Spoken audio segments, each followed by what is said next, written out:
Ні. Ну дивись, я прийшов.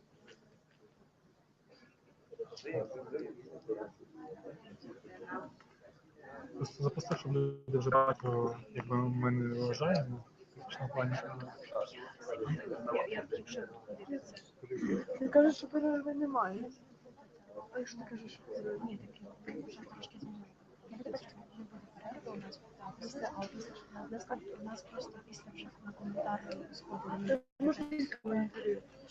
У мене буквально одне питання. Якщо хотіли 9:45, там буде у нас еспресо, хочу взяти, а потім, якщо ви встигати за часом, то знак каналу буде пропуск. Тобто 11:45, 9:50 можна буде стати. Ти маєш якісь марки? Я напишу, що я трансляція, що...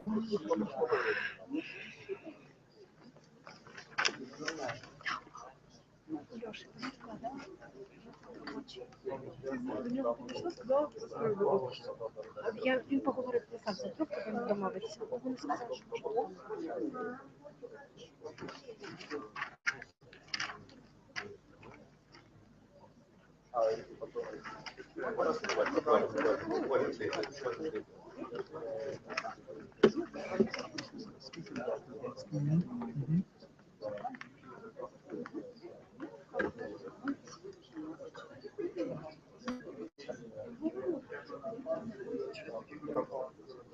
Для класної сфотки зміж в процесі цього ліквідації квартиру щоб не закидали трансляцію.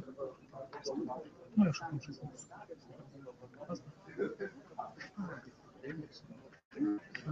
перед, але брейк не буде.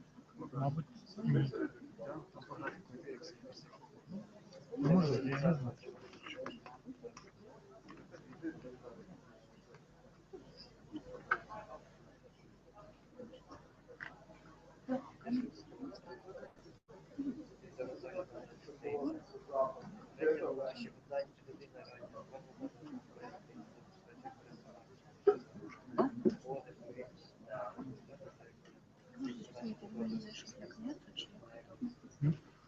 Зрозуміти доступно. Ні, так? З якоїсь сторінки. Не переживайте. Можна спокійно розпишити. Ну, я буду щось, мабуть, сюди конструктувати, щоб... Можна, так. Через полчаса там ніхто не може. Телефон виключений. Вибираємо з кодами. Як вимкнути цей мікрофон? Я без поняття.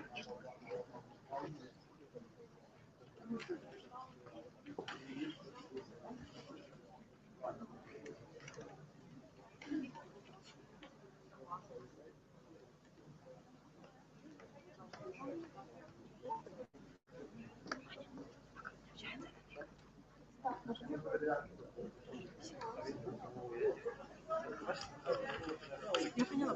Просто нет, я взяла.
Зараз. А де ще один мікрофон? Ага. Там?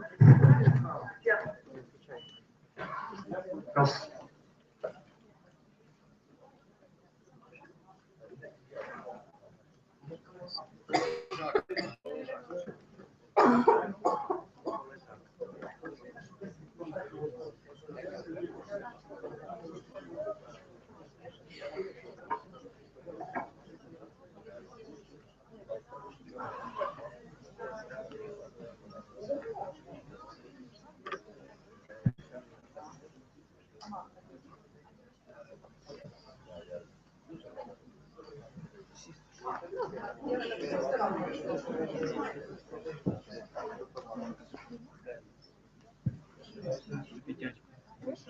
Супер, дякую, красавчик, молодець.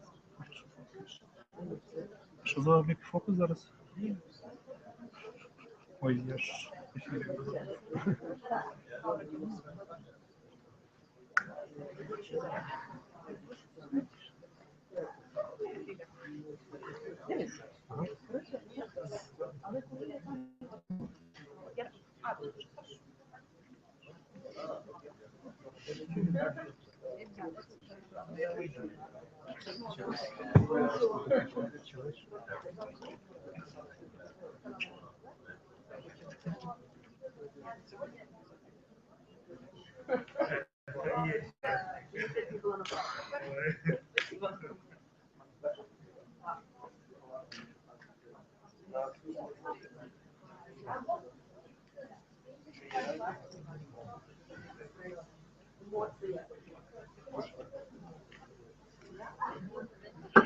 Пусти Машу, будь ласка. Я потім зайду.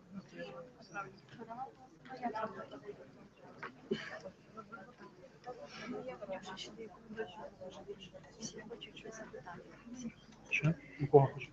Ні, мені просто дзвонять якісь журналісти. Все.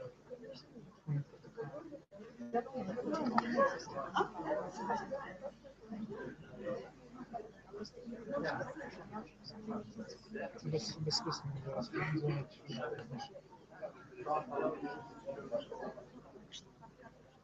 Де вони?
Ні, я узгоджую інтерв'ю. Скажімо так. Це да, це було не переклад, щоб я нічого не впустила. Можливо. Я і трубку Олені вже. Вона сама збирається. Я зараз відповім.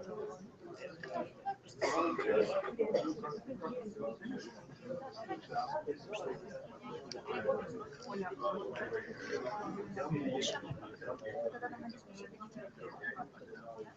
2, 1, мабуть.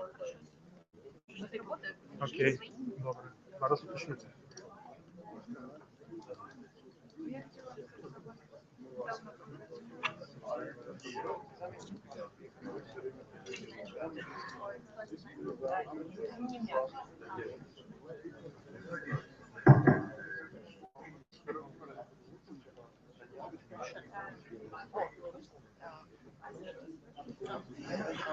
Я поняла.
Один мікрофон у мене, а інший у вас.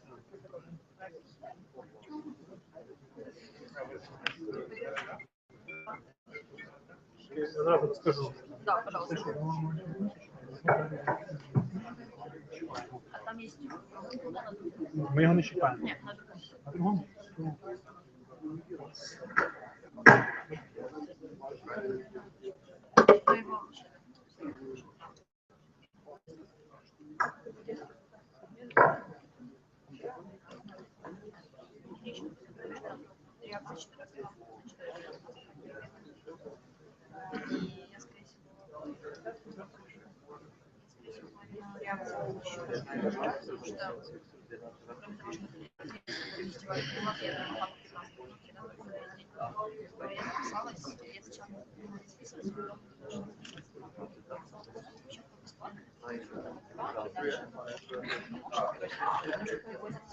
Окей, Google.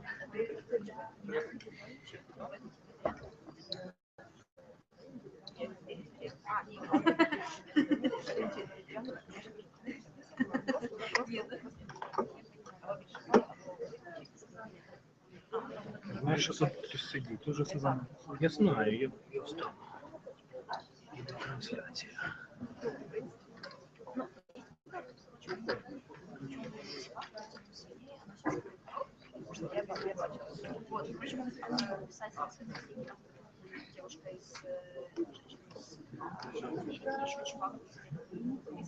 Привіт, Таня. Привіт.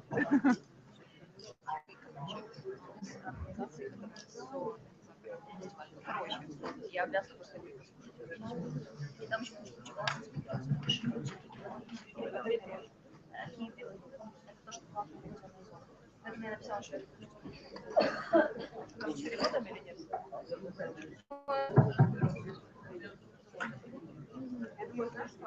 Я могу спросить. Ой, а ви тут постійно будете Я стояти? буду, может, даже видео делать. Я что же Ні, ну сподіваюся, це перебивочка всього на все. блог точно?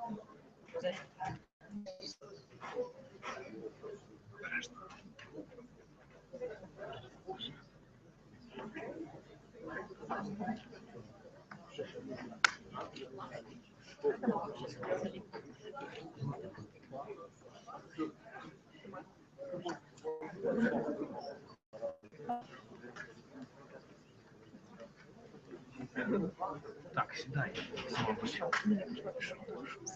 Простіть мене, будь ласка.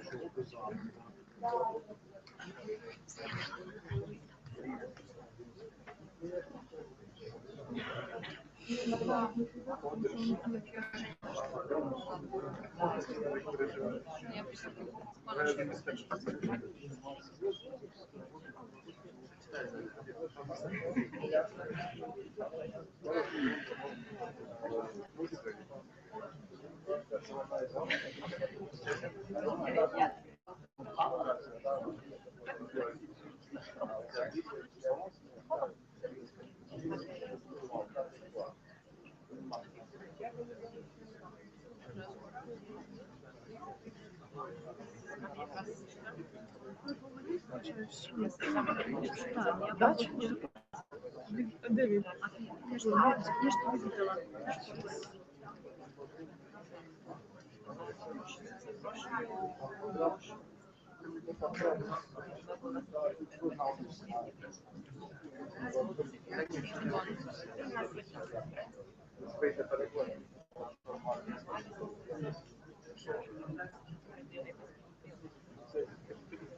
Саша.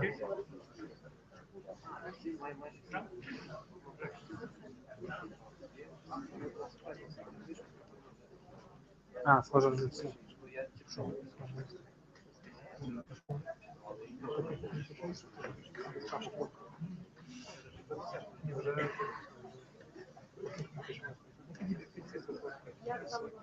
Окей. Принесеш там через область?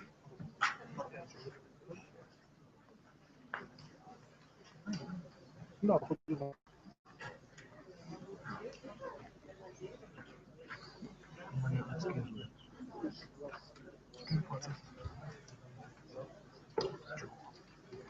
Микрофон.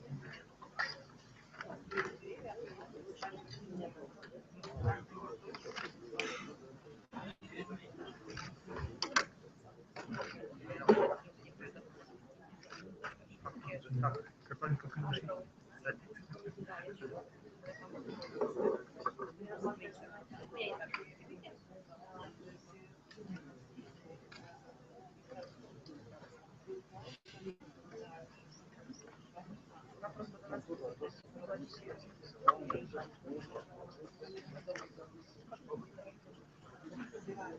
Все красивые. Не видел мою сумочку? Це ж вона. Не, а сумку реально, там еще у меня книжка была. Ой, ні. Нет?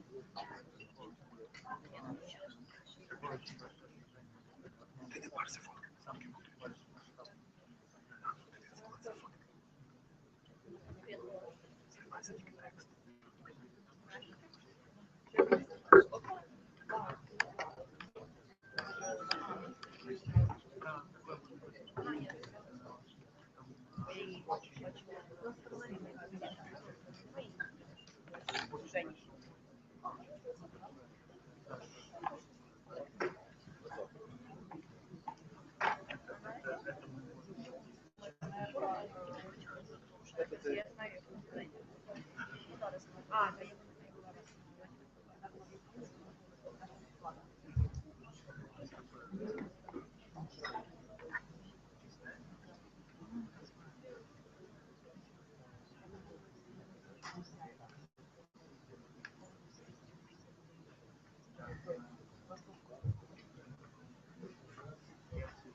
Мені повідомили, що цей мікрофон уже ввімкнено. Тож, доброго раннього вечора, шановні учасники і учасниці дискусії, шановні панелісти і пані Ребекка. Мене звати Ольга Веснянка, я маю честь сьогодні модерувати наш захід, нашу відкриту дискусію під назвою «Життя після атому». Для привітальних слів хочу передати цей мікрофон спершу пану Юрію Урбанському, який є виконавчим директором Національного екологічного центру України. Ось стенд ви бачите, хто, можливо, вперше зустрічається з діяльністю цієї організації, і ми розуміємо, яка наша нагода зустрічі. Трохи більше про це скаже нині пан Юрій. Пізніше кожен і кожна з панелістів і панелісток матиме своє слово близько 10 хвилин. Пізніше ми матимемо вільну дискусію. Тож, коли у вас виникатимуть питання, будь ласка, пропозиції їх занотовувати і пізніше показувати, коли відкриється зала для дискусії, показувати, що ви хочете спитати і сказати. Отже, пане Юрію, вам слово для відкриття заходу. Дякую, Оля. На правах організатора мене виявився власне.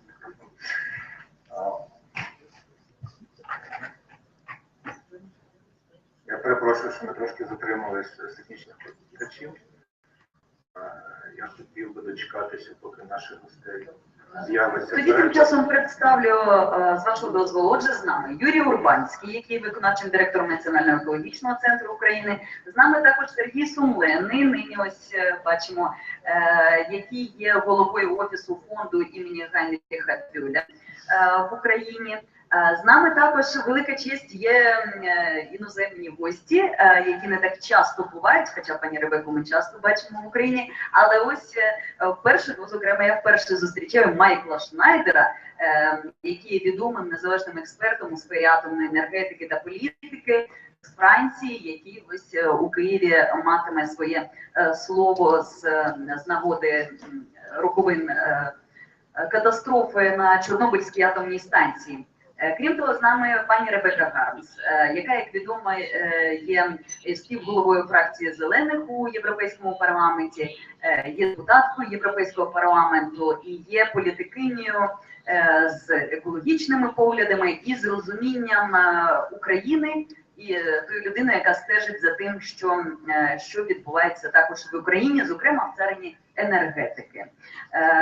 Отже, Ребекка Хармс, і також ви бачите з нами Роман Зінченко, який є координатором української мережі енергетичних інновацій «Грінкубатор», і до нас дещо пізніше приєднається і народний депутат України Олексій Рябчин, який є членом комітету Верховної Ради України з питань паливно-енергетичного комплексу, ядерної політики та ядерної безпеки. А нині все ж таки, будь ласка, слово Юрію Урбанському. Дякую, Оля. Колись в Радянському Союзі було таке гасло енергетиків «Мирний атом, кожен дом». І, на жаль, 30 років тому це гасло набуло певних трагічних ознак, і я думаю, що воно вже ніколи не набуде свого такого позитивного значення, яке воно мало раніше. Тобто Чорнобиль, ну, в Україні є життя до Чорнобиля, є життя після Чорнобиля. І також не тільки в Україні, а в всьому світі. Дуже дивно чути на тлі того, що в Україні якось почали забувати, коли приїжджаєш в Норвегію, першим чином, що тобі, коли заходить мова про Україну, про Чорнобиль, починають розповідати, що, виявляється, в них досі є забруднені внаслідок аварії території, на яких традиційні їх мешканці досі випасають оленів, але не можуть якісним чином вживати їжу, м'ясо від цих оленів, оскільки воно радіоактивно забруднене. Тобто після випасу їх декілька тижнів витримують на якомусь чистому випасі, я не знаю, кудись їх переганяють. Тобто, я до чого? Питання Чорнобиля, його наслідків і уроків, які ми з нього мусимо винести, воно стосується не тільки України, не тільки українців, а також певною мірою багатьох людей у всьому світі. Тому ми намагались, коли думали про цю дискусію, поєднати як досвід, уроки із України, і зі світу, і також в пошуках питання, а що ж далі, що в нас буде після. Також дивитися, як ці питання вирішуються в інших країнах, і також подумати над тим, як ми можемо з цим боротися, ну, або не боротися, або як позитивно розвиватися в Україні. На цьому я закінчу. Я хочу подякувати, по-перше, нашим гостям, які прийшли, і вам всім, які проявили зацікавленість в нашому заході, і також фонду Гайнріха Бьоля, чий представник зараз також вам скаже декілька слів за фінансову підтримку цього заходу. Наскільки я знаю, ще додам, що ви хотіли також, чому, власне, такі гості, чомусь ми пані Ребекку Хармс запросили. Все ж таки, ви представник громадської організації, так? Ви не представляєте... Так, я скажу, чому Ребекка Хармс. Я в Європі не знаю іншої людини, яка за Україну стоїть горою, душою, і, ну, іншої людини не знаю. Я думаю, що вже Ребекка Хармс заслуговує на почесне громадянство України. От я не знаю, чи є така можливість, але ну, пані Ребекка, вона постійно в Європарламенті ставить питання, і ну, вона не тільки по енергетичним питанням, вона взагалі по питаннях підтримки європейської України, по розвитку під час Євромайдану. Вона приїхала на декілька днів, її неможливо було знайти, бо от вона, як вона прийшла на Майдан, все, вона там розчинилася і на дзвінки не відповідала. Добре, дякую. Власне, і хотіли підкреслити роль Ребекки Хармс в німецькому антиатомному русі. Але якщо, ну, буде несправедливо, якщо не прорахуємо інших учасників, Майклом Шнайдером, довгий час ми перекладали його доповіді про стан ядерної енергетики в світі, і хтось із моїх колег був очно знайомий, я був знайомий лише заочно. І ну, виявлялося, що це от така людина, експерт, яка знає буквально все. І сьогодні, маючи коротеньку нагоду поспілкуватися, я переконався, що це таке от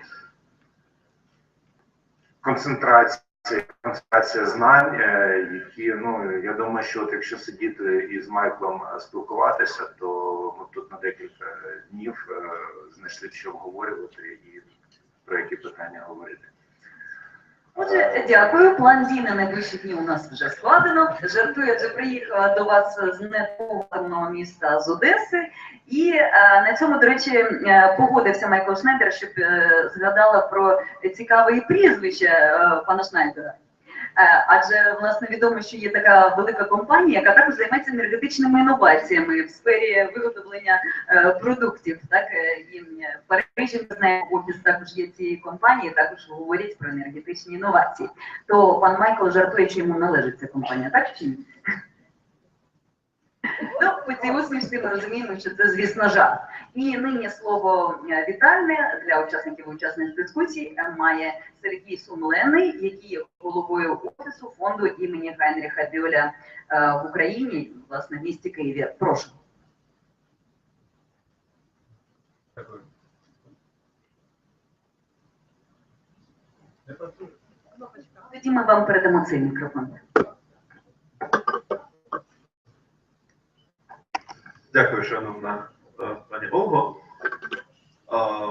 Шановні пані та панове, Дякую вам. Вибачте, що дуже погано говорю українською. That's why I will continue in English. So thank you so much. Thank you so much for coming here. And as a head of representation of Heinrich Böll Foundation here in Ukraine, Heinrich Böll Foundation is a foundation that is very near to the Green Party in Germany. Of course, we think very much about the heritage, the very sad heritage and tragic heritage of the Chernobyl nuclear system.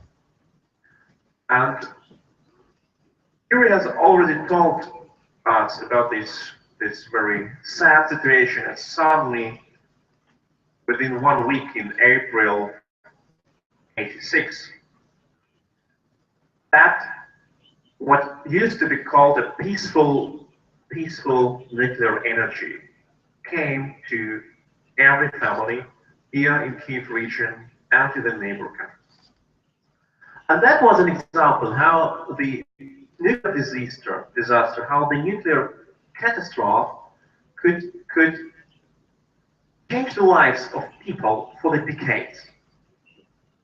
It was thought in the 70s and 80s that the nuclear power will be the safest and the cleanest way to ensure the industrial growth all over the world. We can hear these words even today. In April '86, it was clear that these promises could not be fulfilled. In April '86, it was clear that the government will lie to people about the safety issues and that the people will be endangered.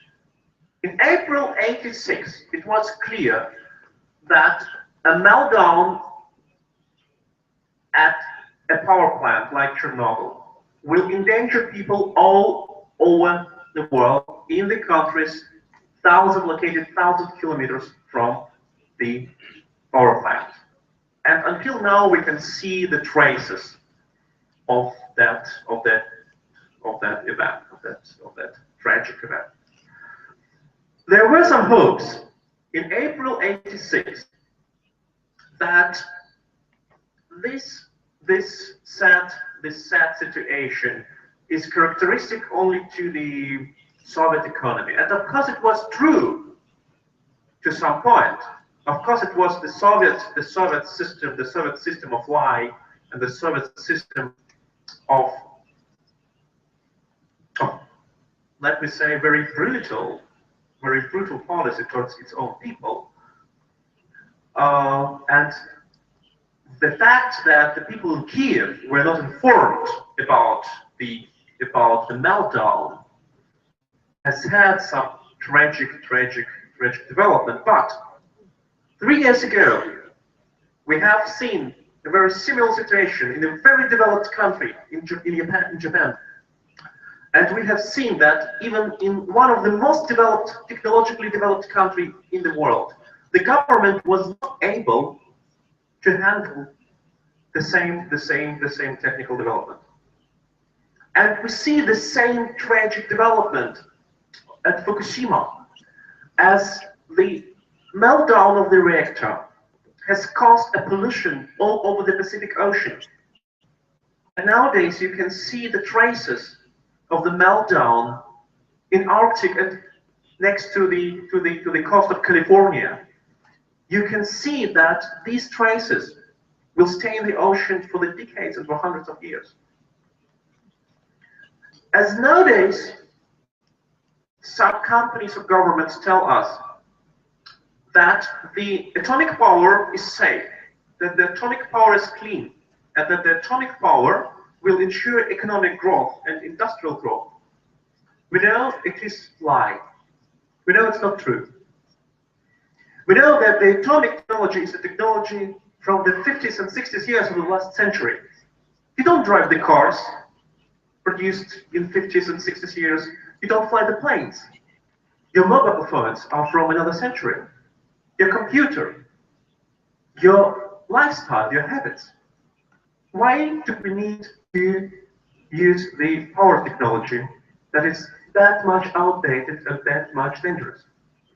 We know that nowadays the clean technologies, the green technologies, are much more cheap and safe.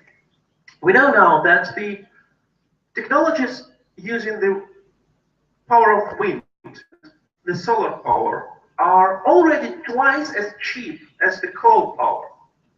We know that nowadays, all over the world, the investments in the green, clean technologies, wind power, solar power, are already higher than the investments in the old fossil technologies and the nuclear technologies.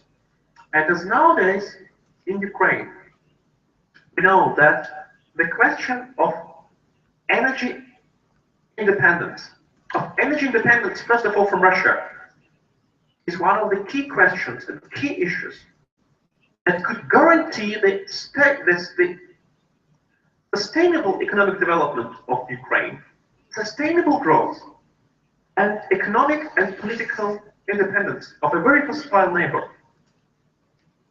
We know that it will not be the nuclear power that could ensure it, as the nuclear plants are built by Russian companies. And the nuclear plants cannot guarantee that flexible supply of energy that is essential for nowadays.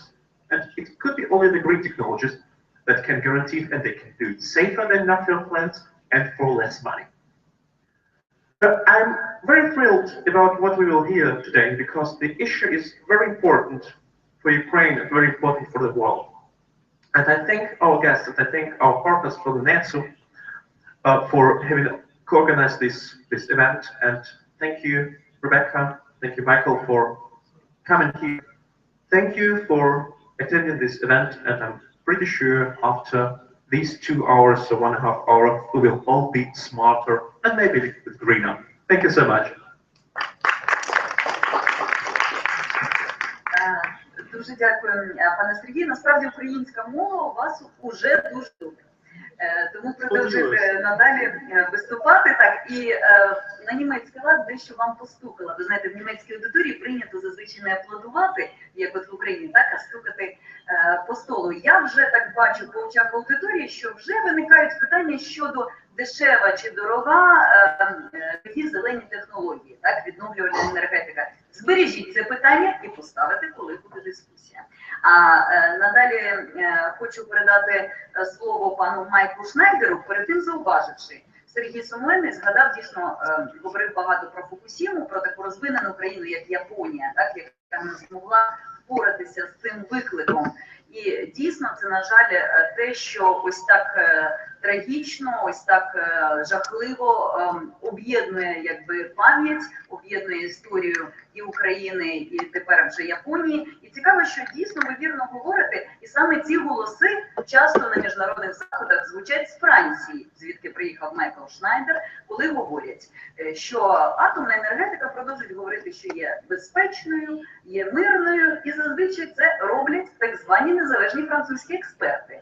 Наприклад, я на такі панельні дискусії про те, що атомна енергетика має розвиватися, брала участь у конференції зі зміни клімату у Варшаві, де ми також зустрілися з Ребеккою Хармс. І в аудиторії було лише 2 осіб, які сумнівалися, чи все так незалежно говорять ці французькі експерти з атомної енергетики. Ці люди була українська журналістка Ольга Веснянка і японський журналіст. Решта в аудиторії, власне, таких питань не ставили. Дійсно, Японія і Україна ось мають цей трагічний досвід. Пане Майкле, якщо ми подивимось на історію, ми знаємо, що майбутнього не буде, якщо ми не вивчимо, не зробимо, не винесемо уроки з минулого. І які ви бачите, якщо оглянути ось ці 30 років після Чорнобиля, які є глобальні тенденції розвитку атомної енергетики після Чорнобиля? Що було і що далі? Вам слово, будь ласка.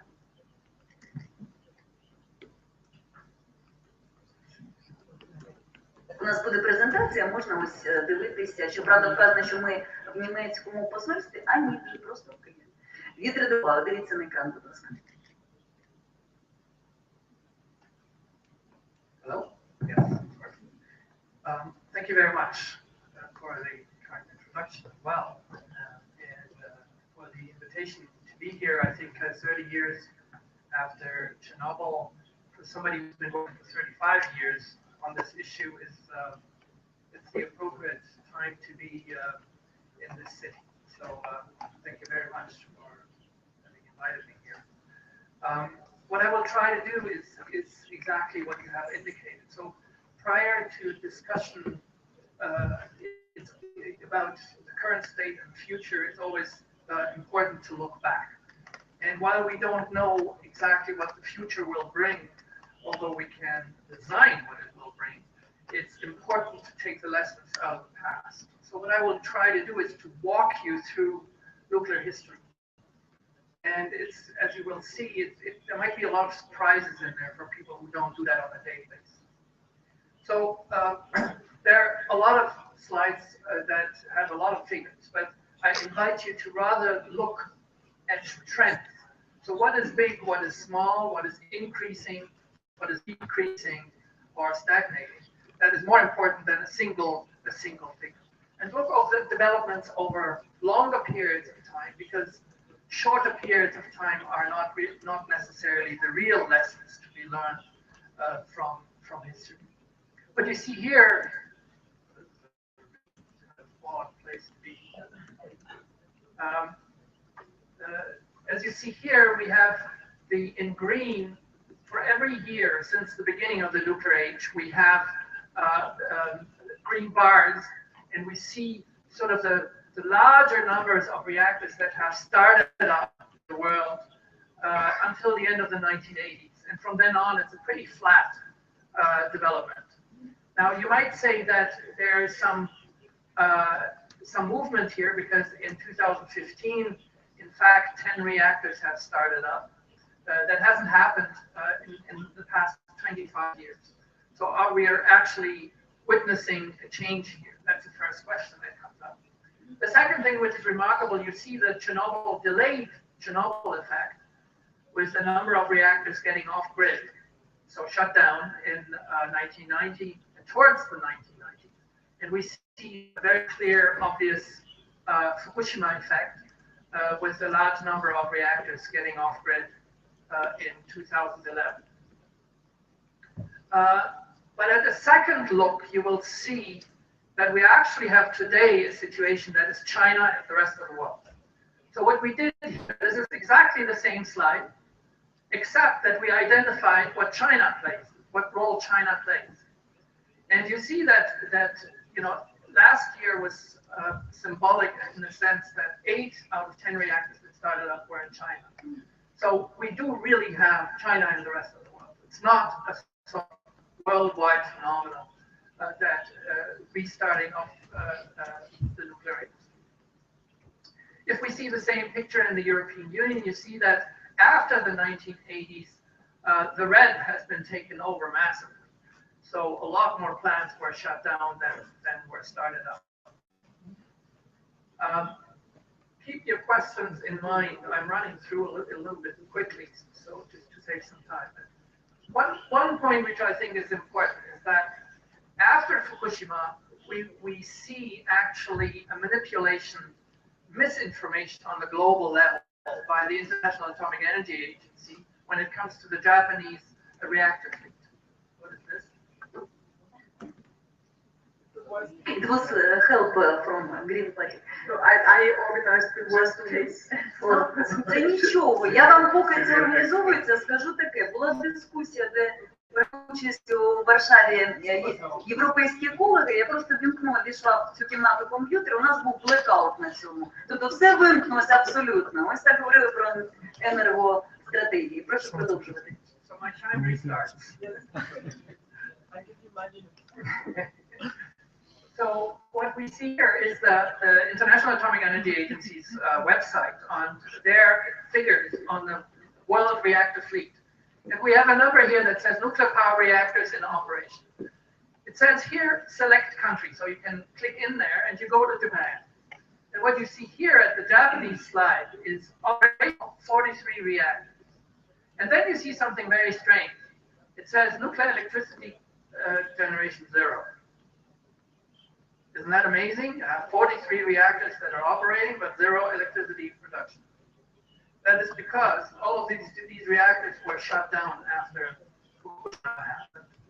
And up till the late 2015, no reactor has been generating electricity for actually most of them for several years.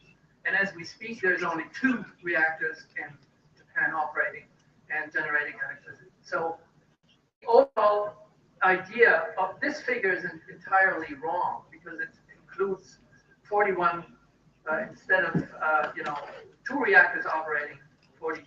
So we think it's a misleading statement, and we decided to call these reactors that have not generated power the previous year, and for the first half of the current year, we call them in long-term shutdown. So we get a sort of over 10% difference in the global reactor fleet. That's important to understand. So in accumulated manner, how many reactors were in operation in the past and how many are currently operating? And you see this uninterrupted rise until the end of the 1980s. And then a very flat development until Fukushima happened in 2011. A significant drop, and then a stabilization. So that is basically the nuclear history. Here we see the situation for the European Union. And as we have seen, more reactors were shut down starting with the 1990s than started up. So you have a very clear decline trend since then. So today we have almost 50 reactors less operating than at the peak level at the end of the 1980s. So a very significant decline. And this doesn't change. The trend will not change because there's 1 reactor under construction in Finland, 1 under construction in France, and 30 years under construction in Slovakia. We've seen numbers of reactors. We've seen the European Union at the world level. Here what we have is the actual share of nuclear power in the electricity mix in the world. And this might come as a surprise to many, but the actual peak electricity generation by nuclear power plants was reached already in 2002.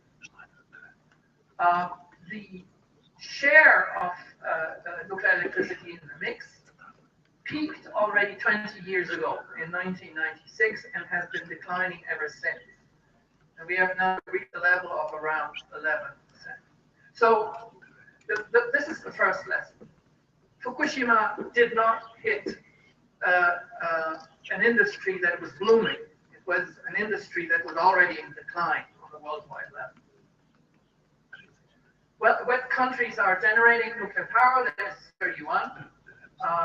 And what is very obvious at first sight, it's very concentrated on a very small number of countries. So we do not have, sort of a stretched out level of electricity generation, equally distributed, very much concentrated, very small number of countries. The 2 largest ones, the United States and France, typically generate together about half of the entire world's nuclear electricity generation. One country, and that is France, generates about 1/2 of all of the European Union electricity generation. So again, very much concentrated.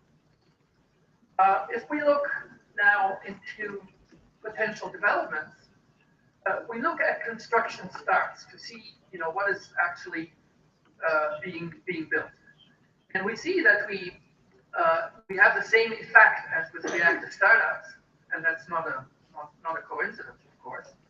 But if we take out China of the overall construction start numbers, there's almost no movement over that period of time since the 1990s. With China having started up pre-Fukushima, a very large number of reactors, like 10 in 1 year started construction in 2010. These reactors are coming now online, so it's no coincidence that we see large numbers in China. But it's not a worldwide phenomenon. Which countries are building? Again, China is about 40%. Then there's only smaller numbers. We see also that a lot of these projects have been started a very long time ago. One even started in the 1970s, several ones in the 1980s, so they take a long time to be completed. So the average age of these reactors has been increasing without any interruption for a long time, and stands now for the nuclear fleet close to 30 years. The only exception, as usual, is China with an average of 7.1 years. And USA and European Union are between 30 and 35 years. We have now, and this is important for Ukraine, we have a situation where that changed dramatically over the past, let's say, 3-4 years.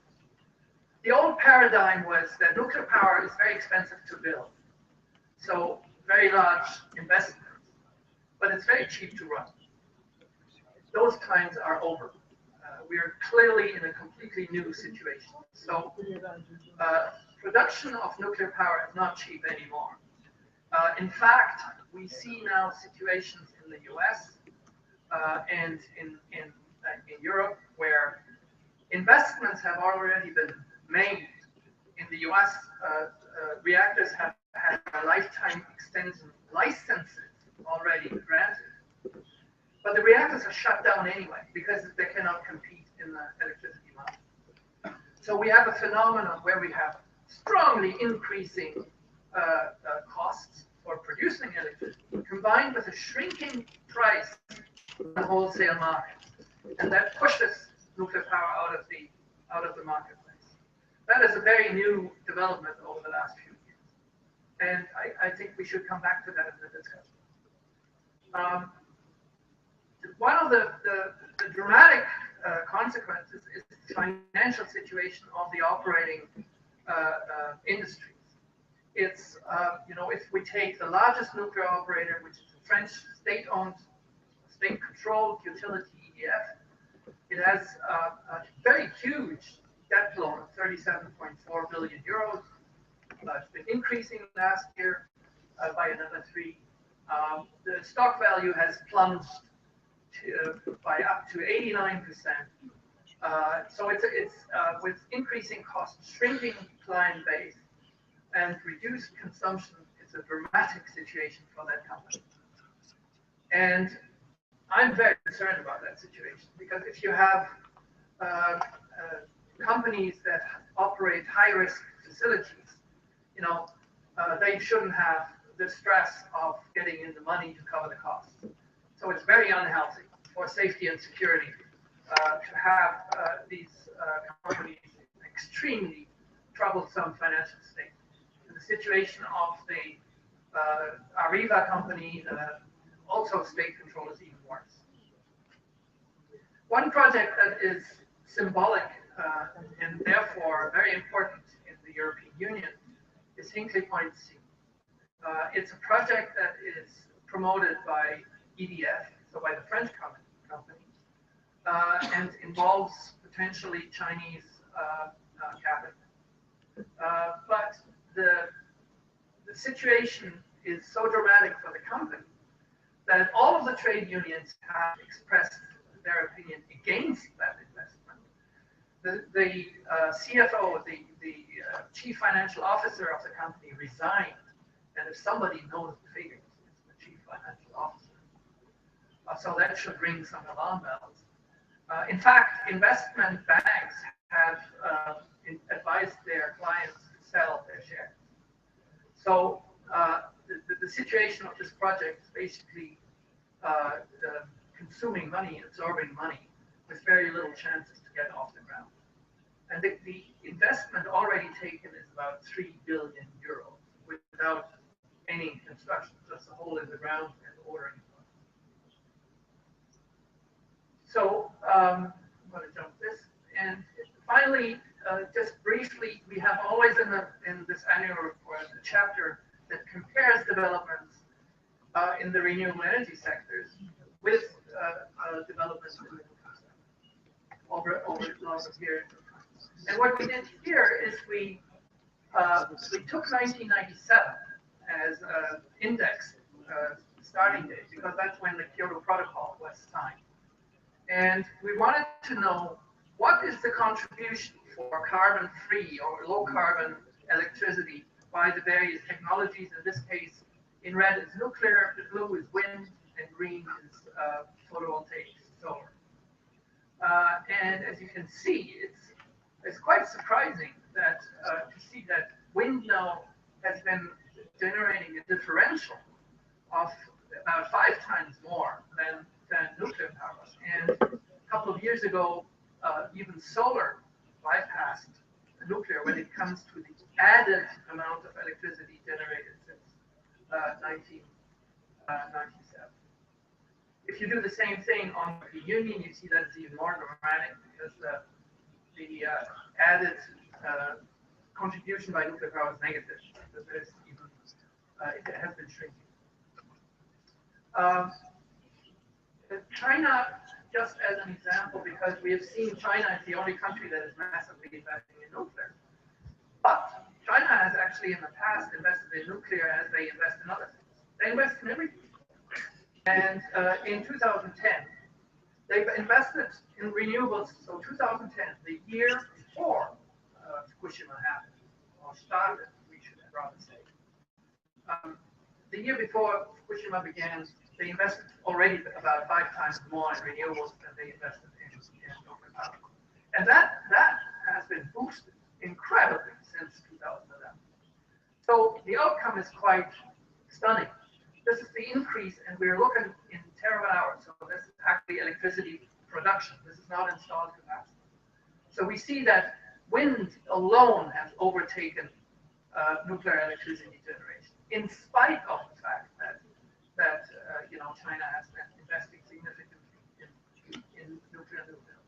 And we see that photovoltaic solar is catching up quickly. Here, a country that is not being looked at a lot, but is very interesting as well, as India, that also has now more electricity drawn from wind alone than from nuclear power. It's one of those few countries that have been considered reactors under construction. So I conclude by saying that it's very clear that most of the indicators that you can get, whether it's numbers of reactors, it's numbers of the construction starts, share of nuclear power, the historic peak has been passed. And quite surprisingly, some of these peaks have been happening a long time ago and have nothing to do with Fukushima at all. The second level is that the situation for nuclear power is actually getting worse instead of getting better because of the increasing generating costs with aging reactors, because of shrinking client base and ferocious competitors, especially from the renewable energy. But to me, this is really the main conclusion, is that the economics in the sector are a threat to international safety and security. And this is an issue which is not being appropriately discussed in general. And it's really one of the issues which I think should be debated more loudly. Thank you very much for your attention.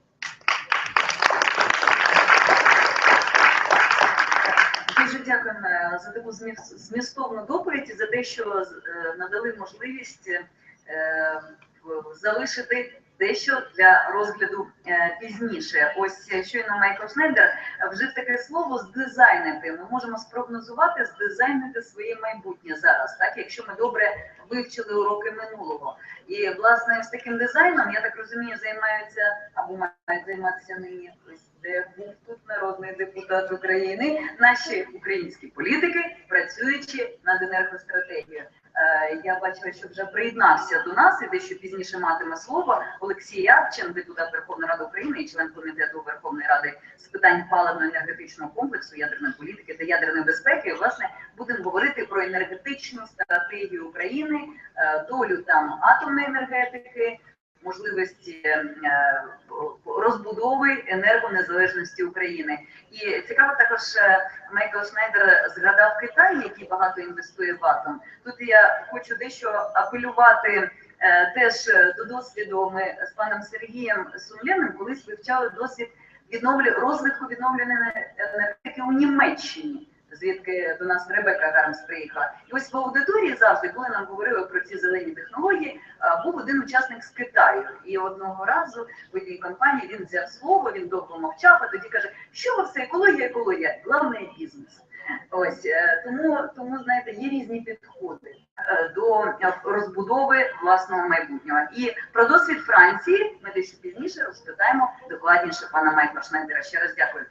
Нині хотіла би надати слово, власне, поговорити про успішний досвід, чи, можливо, не успішний, принаймні успішний досвід громадського активізму, щонайменше, такого енергетичного переходу. Напевно, в світі немає такого іншого прикладу з цього ексклюзивного, унікального енергівенди, термін, який не перекладається так одним словом, енергетичного переходу в Німеччині, які можуть бути уроки для України на шляху, власне, до сталої енергетики. І тут слово Ребекці Хармс, співголові фракції зелених у Європейському парламенті і депутатці Європарламенту, наші гості нині. Прошу.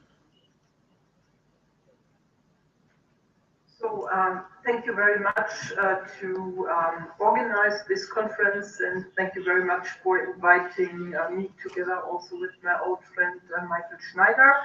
He's my friend and my consultant on nuclear and energy issues since long.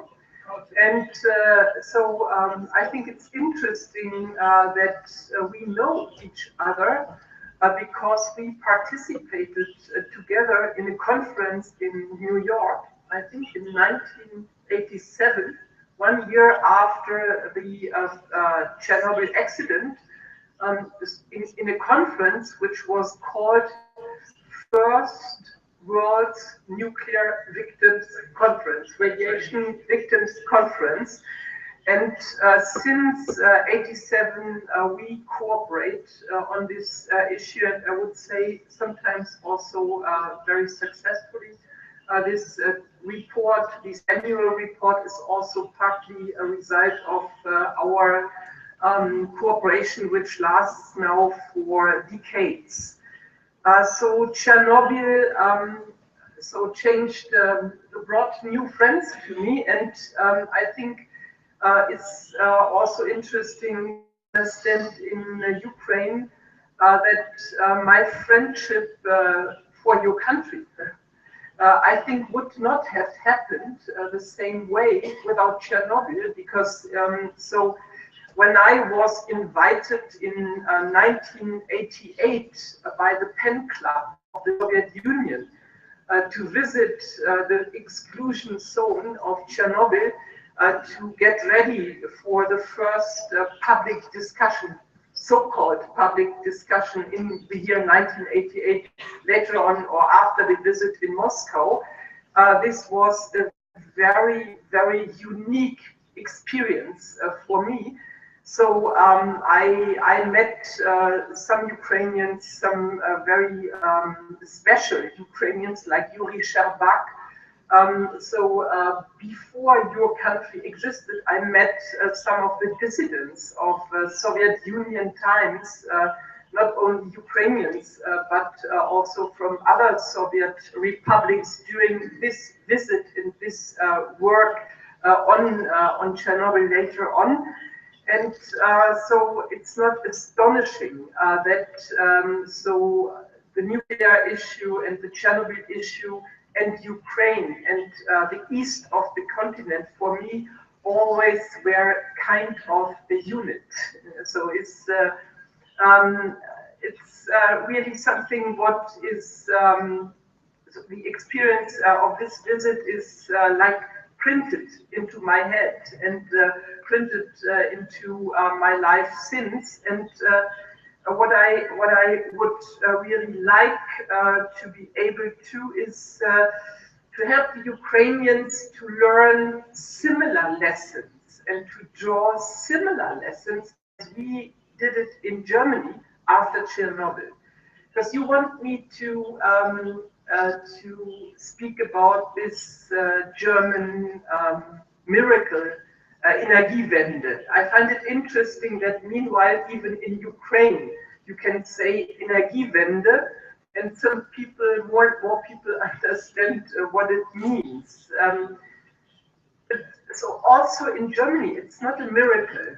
It's based on activism, based on developing of knowledges around energy, based on development of technology.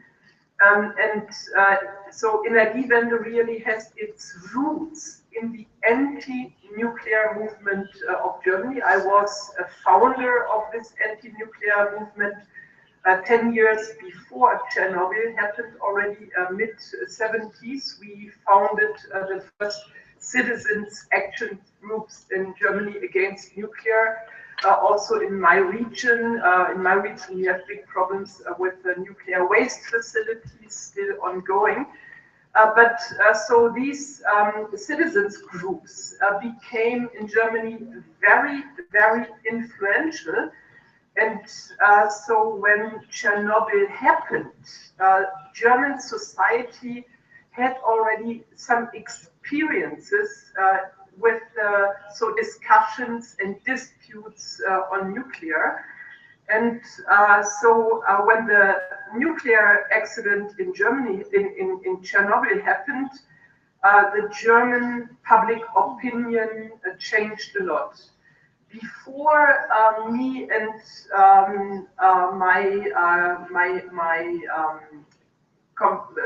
those citizens active against nuclear, I dare to say we have been in a minority situation. We got strong attention for our issues and our doubts on nuclear, but we remained in minority. Chernobyl changed this completely. Since 1986, the majority of public opinion in Germany is against nuclear and in favor of phasing out. So it took after Chernobyl another decade till also a majority of elected politicians in our national parliament decided against nuclear and decided in the year 2000 in favor of phasing out nuclear and phasing in alternatives, renewable, and also lots of activities on efficiency started. But the true moment of turning around the public opinion and political opinion in Germany was so the experience in 1986 after Chernobyl happened. So it took another decade, more than a decade, until also the Conservative Party in Germany, the party of Angela Merkel, decided against nuclear. So only since Fukushima, all the political parties in Germany are united behind the idea of phasing out nuclear and phasing in renewables. But you see the experience of nuclear catastrophe, and that human beings obviously are not able to really cope with the challenges of this catastrophe. This is behind Energiewende. In addition, I think it must be said that over the decades, starting so mid-80s, in Germany, we made positive experience with development of technologies, so wind energy and also solar energy needed, so also technological development. We had more science and development activities starting from the mid-80s, so starting after Chernobyl accident in Germany. And these technological developments helped a lot this phasing in process. The real difference in Germany comparing Chernobyl 1986 with Fukushima 2011, the real difference was after Fukushima, before also Chancellor Merkel jumped into the anti-nuclear camp and into the camp Energiewende. The real difference was technologically we had no problems to decide phasing out nuclear and phasing in renewables and doing more for efficiency. This was much better developed. All this was much better developed after Fukushima, or at the moment of Fukushima than at the moment of Chernobyl. So meanwhile, nobody doubts that renewable technologies can compete in the field of energy production with conventional and nuclear production. Especially also in Germany, trade unions are very much behind the developments of Energiewende because hundreds of thousands of jobs have been created in Germany during this process of phasing out nuclear and phasing in renewables. And so also the investment side in Germany is very, very interesting because based on very little public investment, we saw, I think always the double of private investments in those years of systematic energy transition activities. Meanwhile, there is a situation in which we have sometimes problems to deal with the capacities of nuclear electricity produced. I think we are in a moment in Germany where we have really to decide to switch the whole system into a system based on renewables more than based on traditional production units. So Energiewende requires, this is also pretty clear, requires to change the whole system of production, distribution and consumption. But I'm convinced that this Energiewende process, we will continue it in Germany. It's beyond the moment of being, it cannot be neglected any longer. And what we are missing a bit, so this I say from my European perspective, is more engagement from a German government into European decision-making process, because so the whole process would function even better if it would be embedded in similar processes in the neighboring EU member states. So especially with our neighbor France and the neighbor Belgium, we have some problems which are really systematic problems. One of the issues in the European Union is that every member state is deciding on its own on the energy mix in the country. And as Greens, we would really appreciate that there is more engagement, more European common engagement for Energiewende.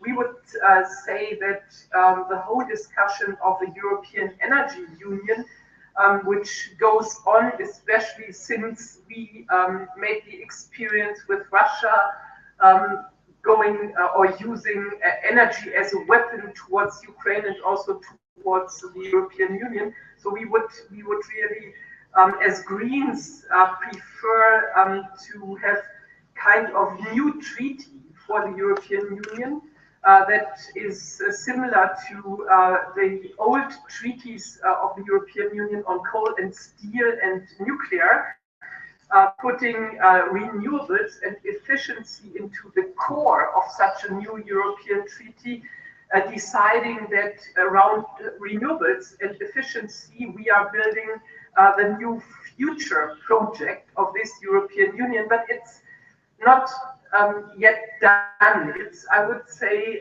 so a project in the making.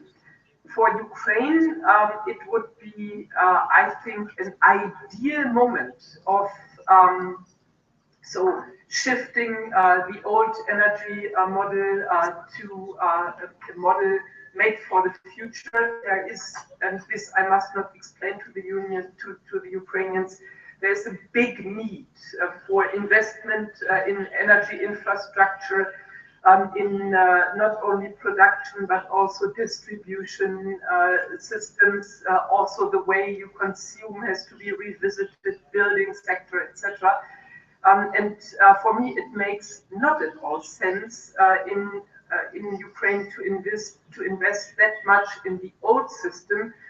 It makes much more sense to use the momentum of change to get ready for the future also in Ukraine. I know the problems against this. I know the obstacles, but so 30 years since Chernobyl, 30 years with Chernobyl, is not the experience which is the experience to be transformed or translated into lifetime extension of old nuclear plants. I would say this is for Ukraine extremely risky strategy. I said it yesterday also in Minsk in the Chernobyl conference. So I don't know where the next nuclear accident will happen. It can be here, it can be in Russia, it can be again in Asia or in the United States or in France. The only thing I'm sure about is it will happen. And I think so with these experiences of not being able to really limit the consequences of a nuclear disaster for Ukrainians, Belarusians, Russians, and Europeans. So what shall we learn more to decide that nuclear is not made for human beings, but is in conflict with the interests of human beings? Okay, I think it's enough to introduce my point in this discussion. Дуже дякую. Так, поаплодуємо.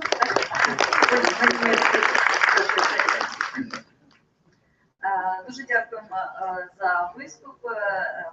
Почесні наші гості, часті відвідувачці України, власне, яка, як ми почули, була і в 97-му, 88-му році, власне, на запрошення фен-клубу, і зустрічалася також з нашими просто найвідомішими, напевно, найавторитетнішими людьми, як Юрій Щербак, який є посол України і добре знається на тематиці історії України і, власне, Чорнобиля також. Що цікавого прозвучало безпосередньо щодо України, це, власне, про створення нових робочих місць, про ті вигоди, які можуть бути від розвитку відновлюваної енергетики, в тому числі в Україні, від того, аби впроваджувати в життя енергоефективність, енергетичні інновації. І це, я так припускаю, що добра тема буде для розмови з Романом Зінченком, який є координатором української мережі енергетичних інновацій Грінкубак, в тому сенсі, що дійсно енергетичний переворот у Німеччині не є дивом, а є важкою працею, яка приносила нові робочі місця. Власне, так само, напевно, що Україні не варто сподіватися на якісь гроші з неба, якісь кредити на енергоефективність, а просто всім працювати в цій царині. І цікаво, пані Ребекка Хармс зауважила, що варто працювати над новою енергетичною угодою для Євросоюзу. А в чому тут, я приїхала ж з Одеси, скажу, може бути інтерес України? В тому, що ваш співвітчизник, пан Йозеф Фелл, який є автором зеленого тарифу для відновлюваної енергетики, ще кілька років тому пропонував, аби Німеччина могла купувати, власне, аби ми розвивали ці канали дистриб'юції, енергію, вироблену з України з біогазу, аби ми розвивали цю можливість. І тут варто дійсно співпрацювати, бути разом з Європою, тим більше в наші теперішні часи, коли є стільки ризиків. І цікаво також пізніше буде питання з паном Олексієм Рябчин, ви собі занотуєте. Дивіться, пані Меркель і її партія лише після Фукусіми так звернули увагу на те, що треба опікуватися диверсифікацією, енергонезалежністю, треба розвивати енергоефективні технології. А ось Україна вже стільки, 30 років так, після Чорнобиля, так, після 2011 року, так, аварії на Фукусімі, вже є у нас агресія з боку Російської Федерації. Коли ми нарешті, можливо, в нашому плануванні енергетичного майбутнього будемо звертати увагу, не просто кажучи гарні слова на виступах на дискусії, а безпосередньо планувати і брати на себе зобов'язання з розвитку енергоефективності, відновлюваних джерел енергетики. І про старі атомні блоки. Мені ось таку довідку підготували фахівчині Національного екологічного центру України, що в Україні, пані Ребекка Хармс каже, не варто, на її думку, інвестувати в продовження роботи старих атомних блоків. Так ось інформація така, що до 2020 року вичерпують свій проєктний ресурс 12 з 15 українських атомних енергоблоків. І давайте всі подумаємо, пізніше поговоримо, чи варто нам туди вкладати гроші, чи, можливо, в енергетичні інновації, про які будемо говорити з Романом Зінченком. Ну, а нині все ж таки, на якому етапі наша енергетична стратегія України до 2035 року? Як ви бачите, пане Олексію, подальший, власне, розвиток енергонезалежності України не лише в добрих намірах, а дійсно в справі? Отже, слово Олексію Рябчину, депутату Верховної Ради, члену комітету з питань паливно-енергетичного комплексу, ядерної політики і, важливо, ядерної безпеки. Адже ми говоримо про українські блоки, побудовані в радянський час. Да? Теж є певна, напевно, відмінність з Німеччиною і Францією. Прошу. Так. Якою мовою зручніше? Так дивився, коли пані Ребекка Як казала. вам зручно? Мені що англійська, якщо я буду, щоб наші іноземні колеги розуміли. Ну, у нас є переклад, а ліпше все ж таки. Українська? Добре. Sorry, everybody said Ukrainian. Так. Доброго дня. Рябчин Олексій, фракція Батьківщини, голова підкомітету з енергоефективності та розбереження, та я з Донеччини. Відверто кажучи, я до сьогоднішнього дня не знав, про що я буду доповідати вам. І після того, як ви мені задали стільки багато питань, я ще більше розгубився. Вчора я був з пані Ребеккою у Мінську, це був мій перший візит у Білорусі, і там була для мене дуже цікава дискусія на тему якраз майбутнього атомної генерації і у Білорусі. Ми знаємо, що вони там збираються побудувати атомний реактор за російські кошти, ще більше збільшити залежність від однієї країни. І це ми дискутували про екологічні фактори, про економічні, про енергетичні. Ми намагалися їм сказати ще про політичні фактори залежності, але ми так дуже обережно, тому що ми з пані Ребеккою дуже хотіли ще раз потрапити до Білорусі, тому ми так дуже обережно казали про політичні фактори. В мене не було проблем з приїздом до Білорусі, пані Ребекки, наскільки я зрозумів, були певні такі... Не варто так вже оприлюднювати всі інформації, так? Це дійсно, але гарна річ, що в Білорусі почалось таке потепління відносин з Євросоюзом, тобто це була перша, просто для того, щоб для порівняння, перша конференція, де обговорювалась майбутня атомна генерація після Чорнобиля в Білорусі, вони були такі щасливі, ця громадськість. Коли ми їм розповідали, що для нас норма, наприклад, мати конференцію по декаплінгу, декарбонізації атомної, по відновлюванню джерел енергії, це може бути 3 конференції в один день, а у них одна на рік, і вони такі були щасливі. Тобто ми ще не в такій поганій країні живемо, в тому плані залучення громадськості до вирішення проблем. Тобто, ви вмієте добре говорити, я перепрошую. В нас це є на адженді, тобто Сьогодні в нас був комітет, і я першу половину дня ми дискутували про енергетичні субсидії. Тобто з експерти ОЕСД вони зробили дослідження всіх енергетичних субсидій, які країна спрямовує на викопне паливо у порівнянні з підтримкою альтернативних джерел енергії та енергоефективності. І це були великі комітетські слухання у прямому ефірі. У нас був і віце-прем'єр-міністр Зубко, і багато депутатів, і іноземні фахівці. Була дуже така професійна дискусія, тобто і ми комітетом вирішуємо, що ми будемо робити далі. Ми подивилися, наскільки держава субсидує викопне паливо і недостатньо уваги звертає на альтернативні джерела енергії.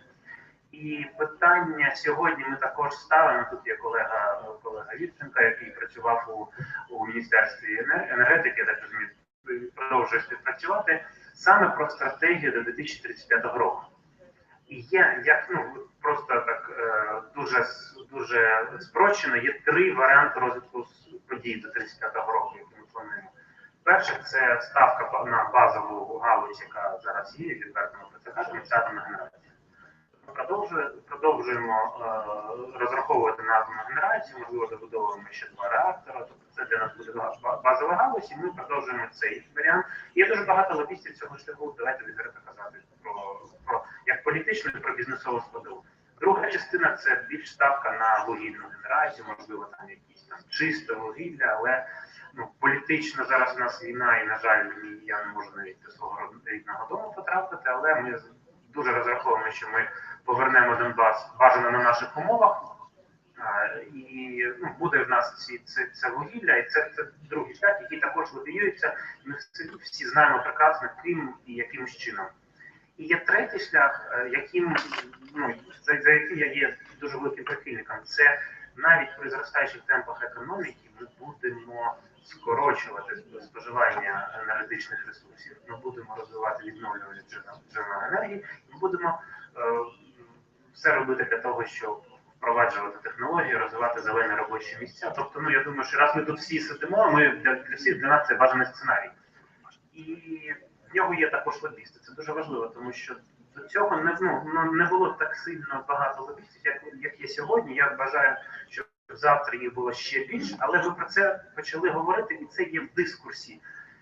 Це, як я завжди кажу, це ще така ніша. Тобто це не тренд, не мейнстрім, тобто це така ніша. Тобто є люди, які це подобається, є бізнесмени, які готові агітувати за це. Це дуже гарно, коли є бізнес, який готовий лобіювати і всюди казати, що вони готові, вони залучують інвестиції, вони готові вкладати у виробництво. Тобто це гарні новини. На цьому вони, можливо, закінчуються, тому що є дуже великі супротив системи. І треба ще дуже багато зробити для того, щоб ця, скажімо, низьковуглецева зелена реальність вона була приближена до нас. Але давайте просто станемо на моє місце. От ви, я не знаю, знаєте про мою активність або ні, але я вважаю себе одним з найбільш, скажімо, зелених депутатів, якому це подобається. Але от якщо я просто подивлюсь на цей слайд, це презентація, яка була, у нас були в комітеті слухання з питань проблем ядерної генерації, ядерної безпеки. І от є слайд пана Недашковського, який голова енергоатома.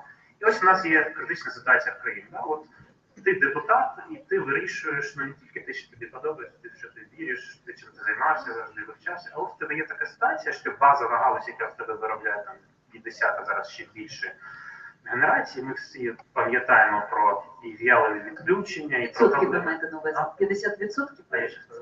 50%, так. І от ми бачимо, що вже 4 енергоблоки, в нас термін продовження до 30-го, 31-го, 23-го, 25-го року.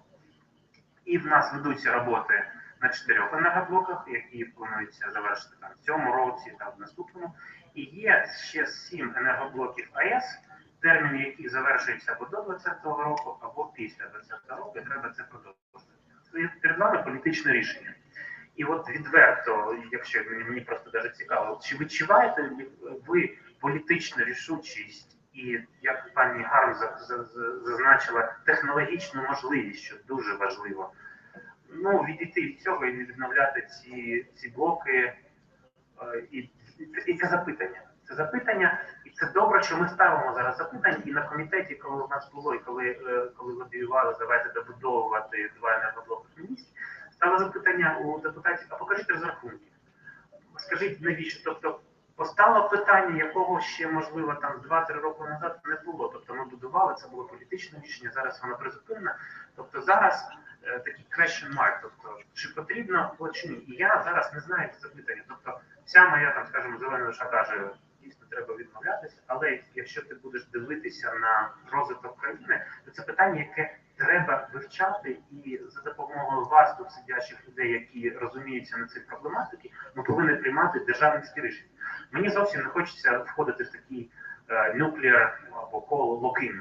Тобто, що ми з цього потім, навіть якщо ми забажаємо, навіть якщо технологічний розвиток нам дозволить залучати дуже дешеві, ефективні технології, навіть якщо ми тут будемо мати виробництво, питання, що нам з цим робити, і зараз воно постало на адженді. І тут це співпало з цією трагічною датою Чорнобиля, і це 30-річчя Чорнобиля, 5-річчя Фукушіми, тобто це питання, яке постало перед розвинутими країнами, і воно ще на політичному питанні, по порядку денному нашої влади. І сьогодні ми також казали про це, наприклад, енергетична субсидія. Ми знаємо, як повинна розвиватися субсидування, що треба робити з крос-субсидіями, куди треба спрямовувати ці кошти по таких податків. Ми знаємо, куди їх використовувати досвід, наприклад, трансформації той же Прибалтики, той же Східної Європи. В Україні, яка зараз знаходиться в останній лінії в економічної рецесії, тобто підвищувати тарифи треба одночасно з енергозберігаючими заходами, щоб не відчували їх.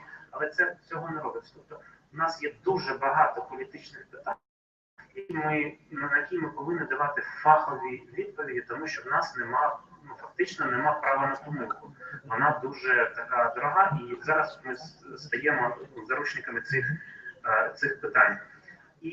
Але що я розумію, якщо держава зараз дає, скажімо, такий сигнал, наприклад, для шахтарів, ми бачимо, наскільки скоротилася підтримка видобувної галузі, і ставиться сигнал для людей.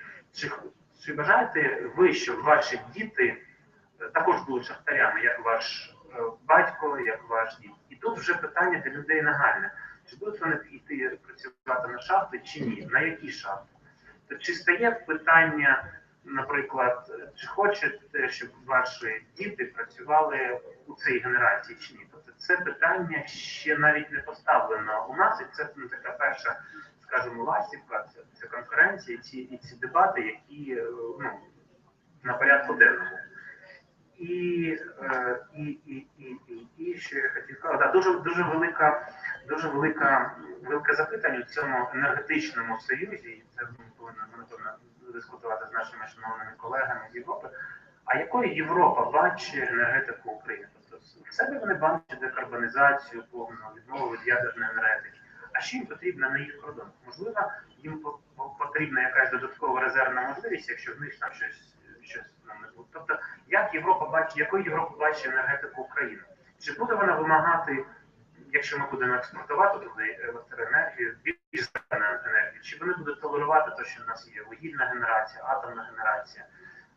І та угода, яка була підписана у Парижі на День Землі, на мій день народження, написав великий блог на Українській правді, що дуже добрим подарунком для мене, і я його отримав.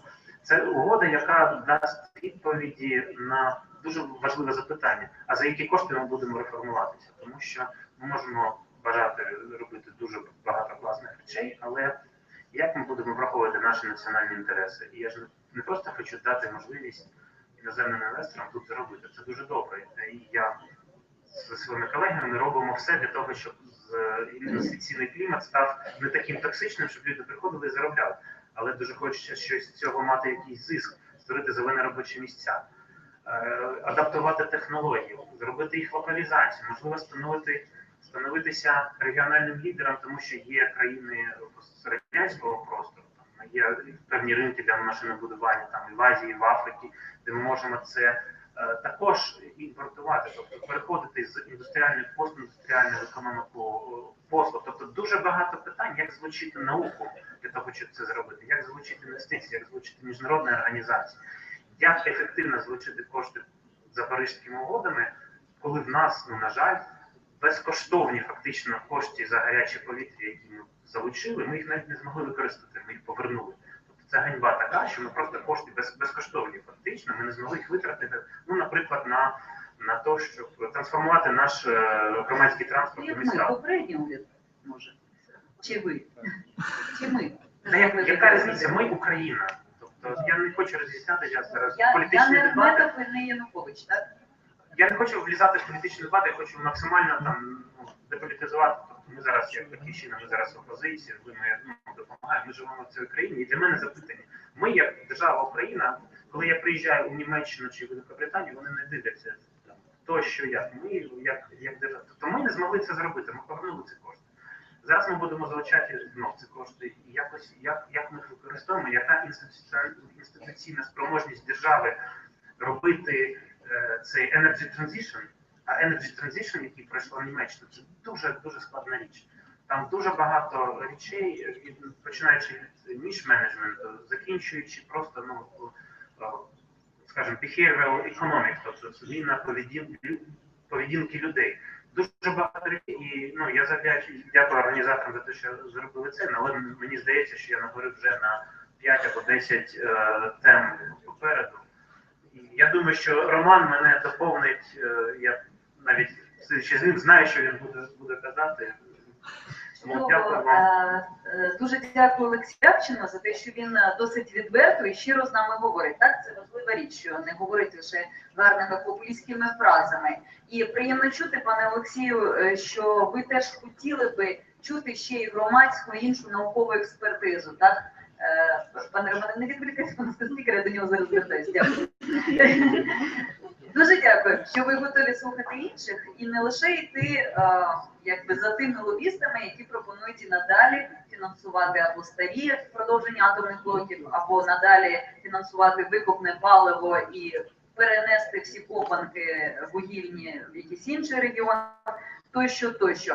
До речі, дійсно, ось ви зауважили, що ви з Донеччини, і дійсно ви зауважили, що навряд чи хтось би в Україні хотіли б відповісти: так, я хочу, щоб моя дитина виросла і працювала в таких самих шахтах, в таких самих умовах, в яких працювали шахтарі на Донбасі. Ми добре знаємо німецький фільм німецького журналіста, так, Якуба Пройса, про нелегальні копанки, а за час, який відверто показує ті умови, в яких люди працювали на цих шахтах. У нас є гарні шахти, які працюють, які мають ще майбутнє, і ми будемо залежати від цього. Тобто я не хотів би дискредитувати галузь шахтарів, це дуже важка праця, я вирос серед них, але є дійсно шахти, які просто не мають права на існування, тому що вони збиткові, але сама галузь, ми ще певний час будемо від неї залежати. Дякую за цей також коментар. Цікаво, що вже в Україні озброїлися цим, як це називається, коли роблять вигляд, що зелені, грінвошингом.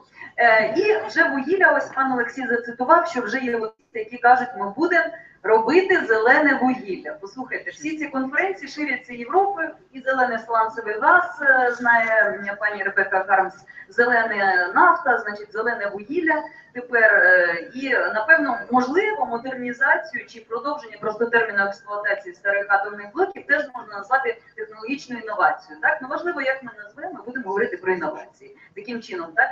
Тобто це важлива річ пам'ятати, що дійсно, що якщо ви раді були, що підписана рамкова угода Паризька з подолання, з боротьби, з адаптації до змін клімату, тим більш важливо не робити вигляд, що вугілля є зеленим, так? Говорити все ж про ті речі, які дійсно забруднюють, і які є небезпечними, як старі атомні блоки, які вичерпують свій проєктний ресурс.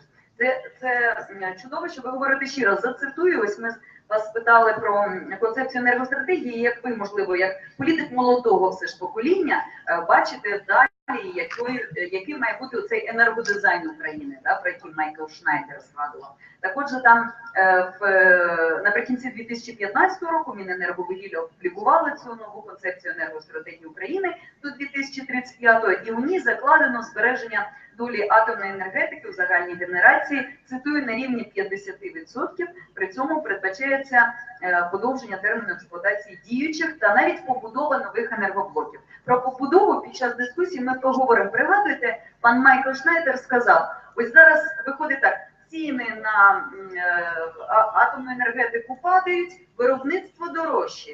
Що таке побудова двох енергоблоків? Це що, дешево? Скільки це коштує? І ось про ці ціни, ці виплати ми поговоримо під час дискусії. А нині все ж таки, дійсно, ви слушно зауважили, є великі плюси від такого погляду, і добре, що бізнесмени, бізнесвуми, напевно, також, лобіюють нові робочі місця в галузі енергоефективності, в галузі дійсно зелених інновацій, так не вугільно-зелених інновацій, а дійсно зелених, відновлюваної енергетики. Ви бачите, як Україна намагається навіть це як політичну волю вже демонструвати, бодай тою лавочкою на Хрещатику, де можна тепер від сонячної панелі зарядити мобільний телефон. І у нас же є і виробники сонячних батарей в Україні, є кому розвивати такі інновації. Є науковці молоді, є інші активісти цього руху, з якими співпрацює Роман Зінченко, координатор української мережі енергетичних інновацій, інкубатор. Якщо можна, розкажіть, будь ласка, на якому етапі, чи не їдуть з України нині всі ці розумні молоді люди, які стоять як засновниці всіляких енергетичних стартапів в Україні? Розкажіть, будь ласка. Дякую, Олю, за таку підводку. Якраз зараз один з наших випускників за кордоном, але залишаючись українським стартапом, бореться за інвестиції від згаданої компанії Electricité de France. Так що це позитивний тренд, те, що в нас народжується експортна індустрія енергетичних інновацій, але насправді треба бути реалістами. В цьому плані вона є в такому доволі зародковому стані. Але я хочу зробити крок на декілька місяців назад. Я хочу зробити крок, якщо дозволите, на таку доволі відому подію, яка називається Всесвітній Давоський форум. І буквально декілька трансформацій, декілька новин, які ми для себе от тоді віднотували з енергетичних панелей і яким чином вони впливають на енергетичні інновації. Ну, по-перше, це СУВ в векторі інвестицій. Це СУВ в векторі інвестицій на сьогоднішній день 50% нової потужності, яка вводиться в глобальній енергетиці. Зразу кажу, цифри про глобальні – це відновлювана енергетика. Це і добрі дані. З іншого боку, є якби неочікувані ринки, де це відбувається, тому що 2/3 – це не усталені країни-лідери, це країни, це emerging markets, це Китай, Індія і Бразилія. Це 2/3 того, де вкладаються інтенсивно гроші, нові потужності в секторі енергетичних інновацій. І важлива складова, вона полягає в тому, що треба дивитися за лідерами. І лідери в цій грі, вони є з двох боків. З одного боку, одним з таких цікавих лідерів є Німеччина, своя цікава модель є Сполучених Штатів, але один з ключових індикаторів в даному випадку є Китай. Якщо говорити про Китай, то Китай поставив собі амбітну мету, і як планова економіка він з цим справиться, чверть відновлюваної генерації до 2030 року. Тобто всього-навсього через якихось нещасних 14 років мільярдний Китай матиме чверть відновлюваної генерації. І ще один тренд, він називається «Куди рухаються гроші?» Це глобальний тренд до того, щоб витягувати гроші з вугільних, нафтових і газових активів. Провідні інвестиційні фонди зобов'язалися $3,2 трильйони витягнути з цього ресурсу. Це означає, що в ваших мобільних телефонах в батареях буде більше сонячних, вітрових та інших електронів. Це добра новина. І для Китаю причина зрозуміла. Ця причина ось. Це звичайний ранок. Мій товариш, який займається продає українські енергетичні інновації в Китаї, іноді пише мені звідти: о, сьогодні був в Шанхаї. Можна було дихати. Навіть бачив місто. Тобто це великий виклик для Китаю. Це те, що стосується добрих новин. І на цьому, я думаю, з ними пора закінчувати, тому що крім того, що буде зростати обсяг сонячної енергії, відновлюваної енергії і більше вугілля залишатиметься там, де воно було, я думаю, що атомна енергія поки що нікуди від нас не дінеться в глобальному масштабі. З цієї самої причини. Китай активно входить в атомний клуб, і ми навряд чи зможемо від цього відмовитися. Тепер, здавалося б, хороша новина про інновації. Коли я в січні був в Німеччині, дякую нашим партнерам з фонду Аденауера, я мав просто неймовірне откровення завдяки організації, яка називається Agora Energy Wende. По-перше, саме вони дали статистику про те, що саме в цей момент німецька енергетична мережа має 33% відновлюваної генерації в енергомережі. Ось цей графік. Але цифра, яка мене вразила інша, звучала так. Чому почалися погані новини? Тому що колеги з Англобера Energy Vendor сказали одну таку чудову фразу, що цей результат є наслідком суспільного консенсусу, досягнутого німецьким суспільством ще в 70-х роках. Тобто німецький соціум активно тиснув на політиків стосовно масового запровадження відновлюваних джерел і максимального скорочення вугільної і ядерної енергетики. І тепер в мене запитання до українських громадян. Коли востаннє ви чули будь-який інтерес в енергетиці середньостатистичного українця чи українки, окрім питання, яке називається тариф? Я вам скажу, публікація, адже є журналісткою, працюю, власне, і на громадському радіо, всі розмови і тема розвитку, і перспектив розвитку, наприклад, інтерв'ю з Георгієм Галитухою, який опікується тематикою біомаси, біогазу, є надзвичайно популярним, тому що те, що приноситиме успіх у майбутньому, і нині на перших етапах дуже цікавить. Тому тематика, от якщо поставити хештег енергоефективність, я вам скажу, надзвичайно по всій Україні, от саме ця тематика, адже це є і про гроші. Бо коли ми тепло зберігаємо, коли ми утеплюємось і інші заходи менше споживання робимо, до речі, під час цієї дискусії, помітьте, ми вимкнули провітрювання повітря. Коли ми це робимо, тоді ми економимо. Тому тематика економії для українців дуже близька. Я просто тоді задам погане провокаційне запитання. Хто з нас присутніх є інвесторами в відновлювані потужності? Я, чесно, не можу підняти на даний момент руку. Я інвестую свій час. Коля Сімейка. Окей, добре.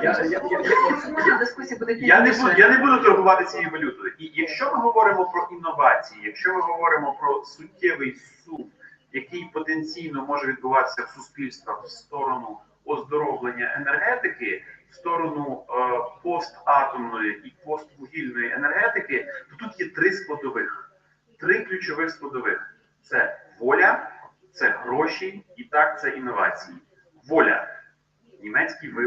Німецькі виборці регулярно хопали своїх політиків. Вони вимагали від них. Гроші. Питання того, хто платить. Я думаю, пані Ребекка може мене поправити, але якщо я не помиляюся, перерозподіл стимулів, фінансових стимулів для зеленої енергії в Німеччині сягає порядка 2 мільярдів євро на місяць. Цікаво, їх не розкрадають. Важлива річ, так? Є трошки, я перепрошую.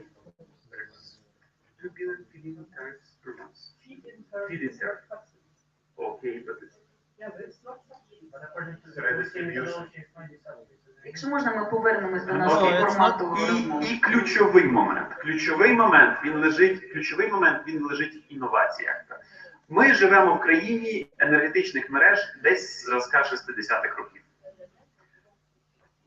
Ті країни, які добилися високої частки відновлюваної енергії в себе в мережах, зробили неймовірні інвестиції в те, щоб змінити ядро мережі, те, щоб вона стала спроможною приймати відновлювану енергетику, щоб забезпечити балансування, забезпечити безпеку, забезпечити перетоки, забезпечити відмову від таких відсталих явищ, як біовідключення.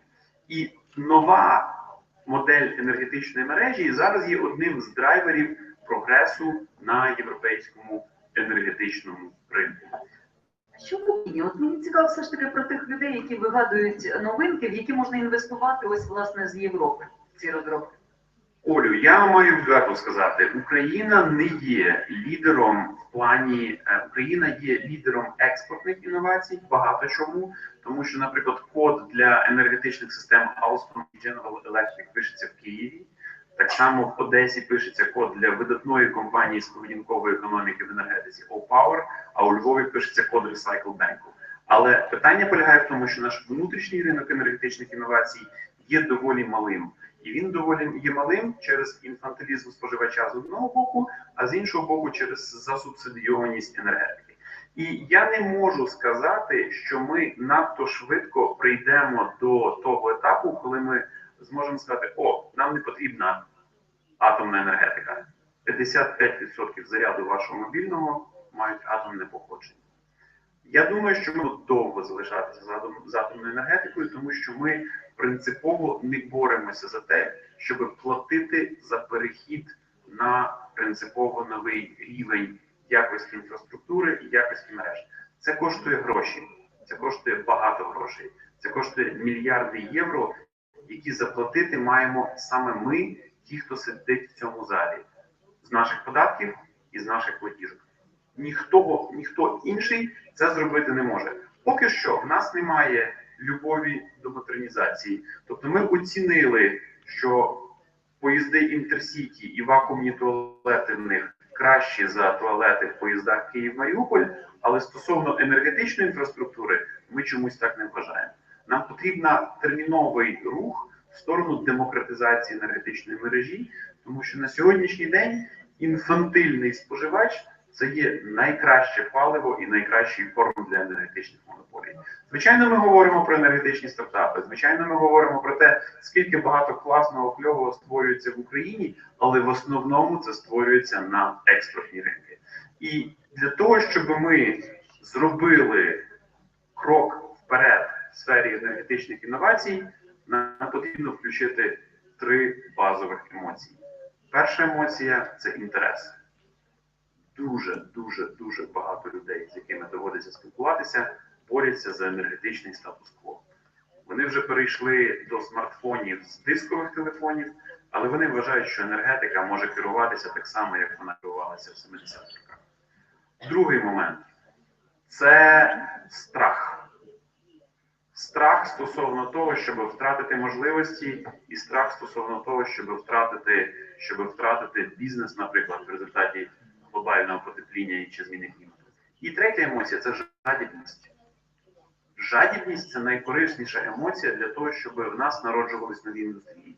Глобальні інвестиції в нову енергетику до 40-го року, якихось нещасних 24 роки, оцінюються в 14 трильйонів доларів. Де наша частка? Чи хочемо ми заробляти на цьому, чи ми хочемо заробляти на якихось дрібницях? Ми є прекрасною, що називається, як жартують деякі друзі, Near China локація для того самого Євросоюзу для виробництва, і ми маємо отримати свої амбіції, формувати індустрії.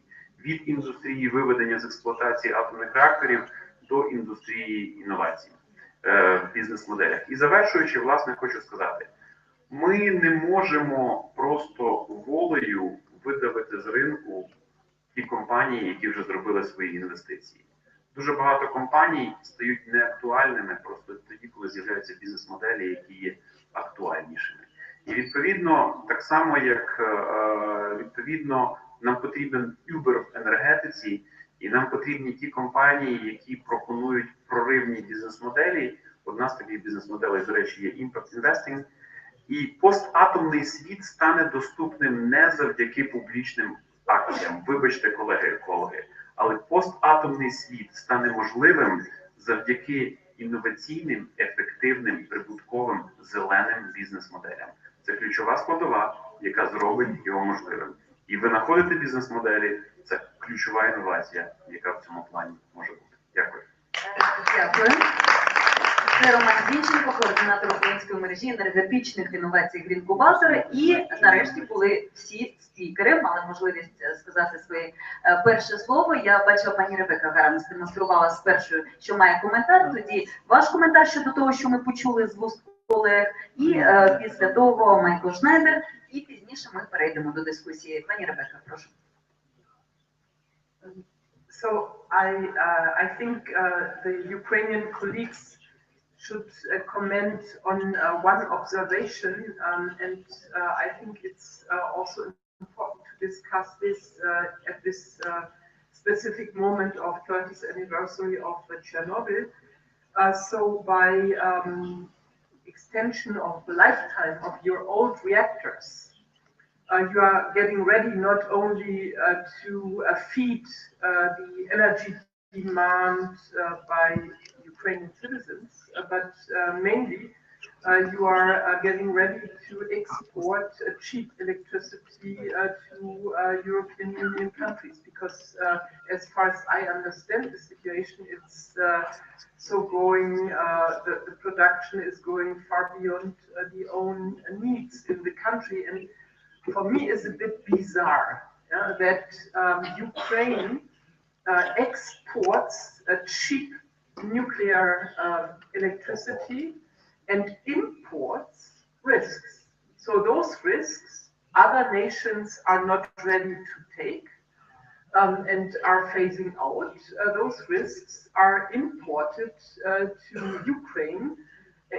And so I think so lifetime extension is even a strategy to increase the risks in the nuclear sector. And I would really recommend to revisit this decision. And then on the fundamentals of the German Energiewende. So don't believe that the benefits, the economic benefits of a process like Energiewende could arrive to your country without basic decision in the field of energy. If you wait, you continue your old model, your old energy mix, and wait that something will happen with Energiewende without phasing out something in your existing model, it will not happen. So without the German no to nuclear, the whole process of Energiewende would still be in a niche. So the real development, what made it economically so interesting, what also was the fundament for a job creation in this dimension, was only possible because we said no to nuclear and yes to the transition. And so in moments of big investments, and Ukraine is in such a situation, you should really be clear about what you want to achieve for the next decades. Whether you continue in the old paths or whether you choose the new paths. And I think the experiences with Chernobyl are sufficient to make the decision. And so I have traveled a lot in Ukraine over the decades. I remember how successful the Green Party and the environmental and anti-nuclear movement was in the 80s and 90s here, because it was really very, very, very successful. And this was because of Chernobyl. And I think citizens know much better than some politicians might believe why they are facing the increases of cancer, why the children of those who have been children during the period of the accident, why those children so often are suffering from different kind of diseases. And I think in Ukraine it's still very easy to get the citizens engaged in energy transition. Дуже дякую за коментар, і переходимо до коментаря пана Майкла Шнайдера. Ось час вашого виступу ви зауважили, що варто говорити про ціни. Так, і ціни на так звану дешеву атомну енергетику, про ту вартість побудови нових блоків уже після Чорнобиля і Фукусіми з дотриманням усіх сучасних стандартів. От якщо пан Олексій Рябчин поділився, що є в Україні лобісти, які продовжують говорити, треба ще 2 нових блоки, так, то чи дешево це буде коштувати? Чи має, на ваш погляд, країна, в якій військові дії і щодо якої енергетичну зброю використовує Російська Федерація, ось такі кошти? Ну, якщо немає на енергетичний перехід, то може витратимо їх на побудову нових блоків? Ага.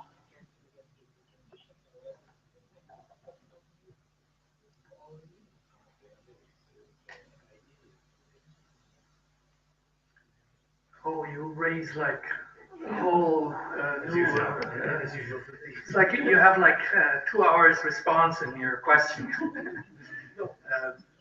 very difficult. I think indeed one should separate existing nuclear power plants from new build. This is a different topic. For new build, the answer is pretty simple. You cannot build a new nuclear power plant under market economy conditions anymore. Full stop. It's the end of the story. So if you have today new nuclear power plants being built, it means they're heavily subsidized. So you can make that decision to say you will want to heavily subsidize. That's another debate. But to begin with, they're not economic. Existing nuclear power plants is a different story, and it's much more complicated because it depends on in what state are the existing nuclear power plants. One thing that is perfectly clear is that it becomes increasingly expensive for various reasons. One is that safety requests, whether it's through the regulator or through the pressure of the populations or whatever is the reason, safety requests increase. So they increase costs. But it's also the fact that these plants are very old. And if you have a 30-year-old car and you need to maintain it in order to keep it on the road, you have to invest more than in a brand new car. That's not very complicated to understand. So the third level, which is very interesting, is if you compare Japan with Germany after Fukushima, the decisions are very different. In Germany made a clear-cut, very, very, very fast decision to basically phase out nuclear power within 10 years. That created an incredible environment for innovation and investment security. Perfect investment security. Because you know up front, at a certain date, at the very latest, a large power plant goes offline. And that the capacity becomes available in the market. And it's clear, it's there, it's called investment security. The situation, and obviously you have a huge, kind of bubbly atmosphere for innovation on all kinds of levels. In Japan, there was no decision. So nobody knows. Are there reactors being restarted? Not restarted? How many will be finally closed? Not closed? So they created an environment of perfect planning insecurity, right? So the existing plans become innovation barriers. And I think that is something that people need to understand. The leftover infrastructure of the old system, Rebecca has been using this old and new, and just to put a picture on it, the old system is vertically integrated utilities that run the electricity system. So it's large plants, you transport over large distances, and Ukraine is a good example for that. And then you have end consumers that consume the power. Tomorrow's system is horizontally integrated, like the internet. Imagine you would suggest today to build a huge giant computer 3 stories high. People would just laugh at you and say, didn't you get it? We're in another century. I mean, it's millions of computers that generate computing power. This is how the system works. And there's nodes, and that keeps that system together. The future energy system, and we're on the way. It's not a matter of when it comes, it's on the way. We're right on the way. Will be very similar to that. If you have a system like, and I encourage you to look at a country like Australia, because Australia is a coal country. And Australia is the country that has the largest number of individual solar systems on Earth. It's over 2 million systems, more than in Germany, by the way, which is very interesting. And they build it up faster than in Germany. Staggering. But you cannot compare that system with 2 million electricity generators with the old system, where you basically have, well, a handful. Right? That's a radically different design. And it's a choice. It's not something that comes overnight all by itself. But let me make one comment on what was said earlier, just for clarification. The question about the cost of the German Energiewende, it always makes me a little bit nervous because it's important to understand. The answer is yes, it was and is very expensive. But this brought the overall costs down. And you cannot say that today, if Ukraine did the same thing, it would cost the same thing, because the prices came down like by 80% for system costs in less than 10 years. And Ukraine, like every other country, is profiting from the huge amount of money, and I totally agree, that was invested in Germany. And I think it's quite fair. They're rich enough. I mean, if somebody can pay, the Germans probably can pay rather than others for bringing the French. Don't attack the French. No, it's obvious that the German policy made also a lot of mistakes. I think that basically the residential sector is subsidizing the industrial sector in Germany is insane. It doesn't make any sense, and it's a huge amount of money. You have the opposite problem. So you finish your comment, or you want to? Yes, sure. Thank you very much. I mean, but to me, that's important to understand. So, a country like Ukraine would start with on a very different basis of cost, and that should be looked at. Дуже дякую за цей коментар. Дійсно важливо говорити про вартість, дорогу вартість побудови нових блоків. І є коментар пана Олексія Рябчина, адже, власне, багато з промови Ребекки Хармс зверталися до політиків українських молодого покоління. То що хочете прокоментувати, прошу? So basically, when I spoke with Marie Elizabeth, it's a colleague of yours, about the Green movement, about how it was emerging in Germany, how you did this energy transition, she said, you know, it's amazingly how it's like from 30 years when we just started protesting and had our dream, and then we won the election, then we implement our measures, and then we are at the point where are we now. But when you said like you should refuse of building new, or you should refuse from doing something anti-nuclear, for example, look at here, we don't have all the seats booked and people standing there supporting us. It's not like I'm doing this because of my beliefs, but it's not me who should demand it from the government, from others. It should be them who should demand. So it should be more people who are doing this. It should be from the grassroots, but I'm not feeling this anti-nuclear from the grassroots yet. What I feel is just like we are at the point where you've been 30 years ago, maybe. This is what I feel. Okay. Let Alexei finish and then you comment. Also, there is a difference right now, which I'm always saying, like, war is not an excuse for not making the reforms, but we should, you know, Ukraine is in a special condition that our Maslow pyramid is not so people are like, this is a really horrible thing, but when I'm speaking with the people, I'm showing Ukraine a lot. When you speak with the people and you're saying about cancer, about, you know, all this disease, about the problems that you might die if you go to illegal mine, and they're ready to do it because they're poor.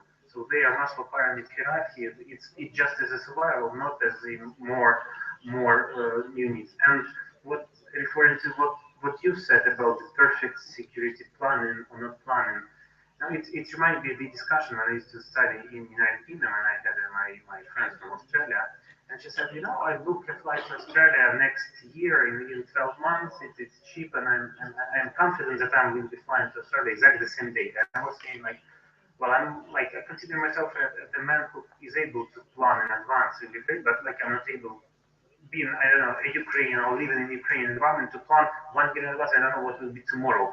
And the military situation made the planning in advance, really, like, being a politician, I'm able to plan maybe 3 years in advance to the 2019 to the 2020, although we're doing the energy strategy up to 2035.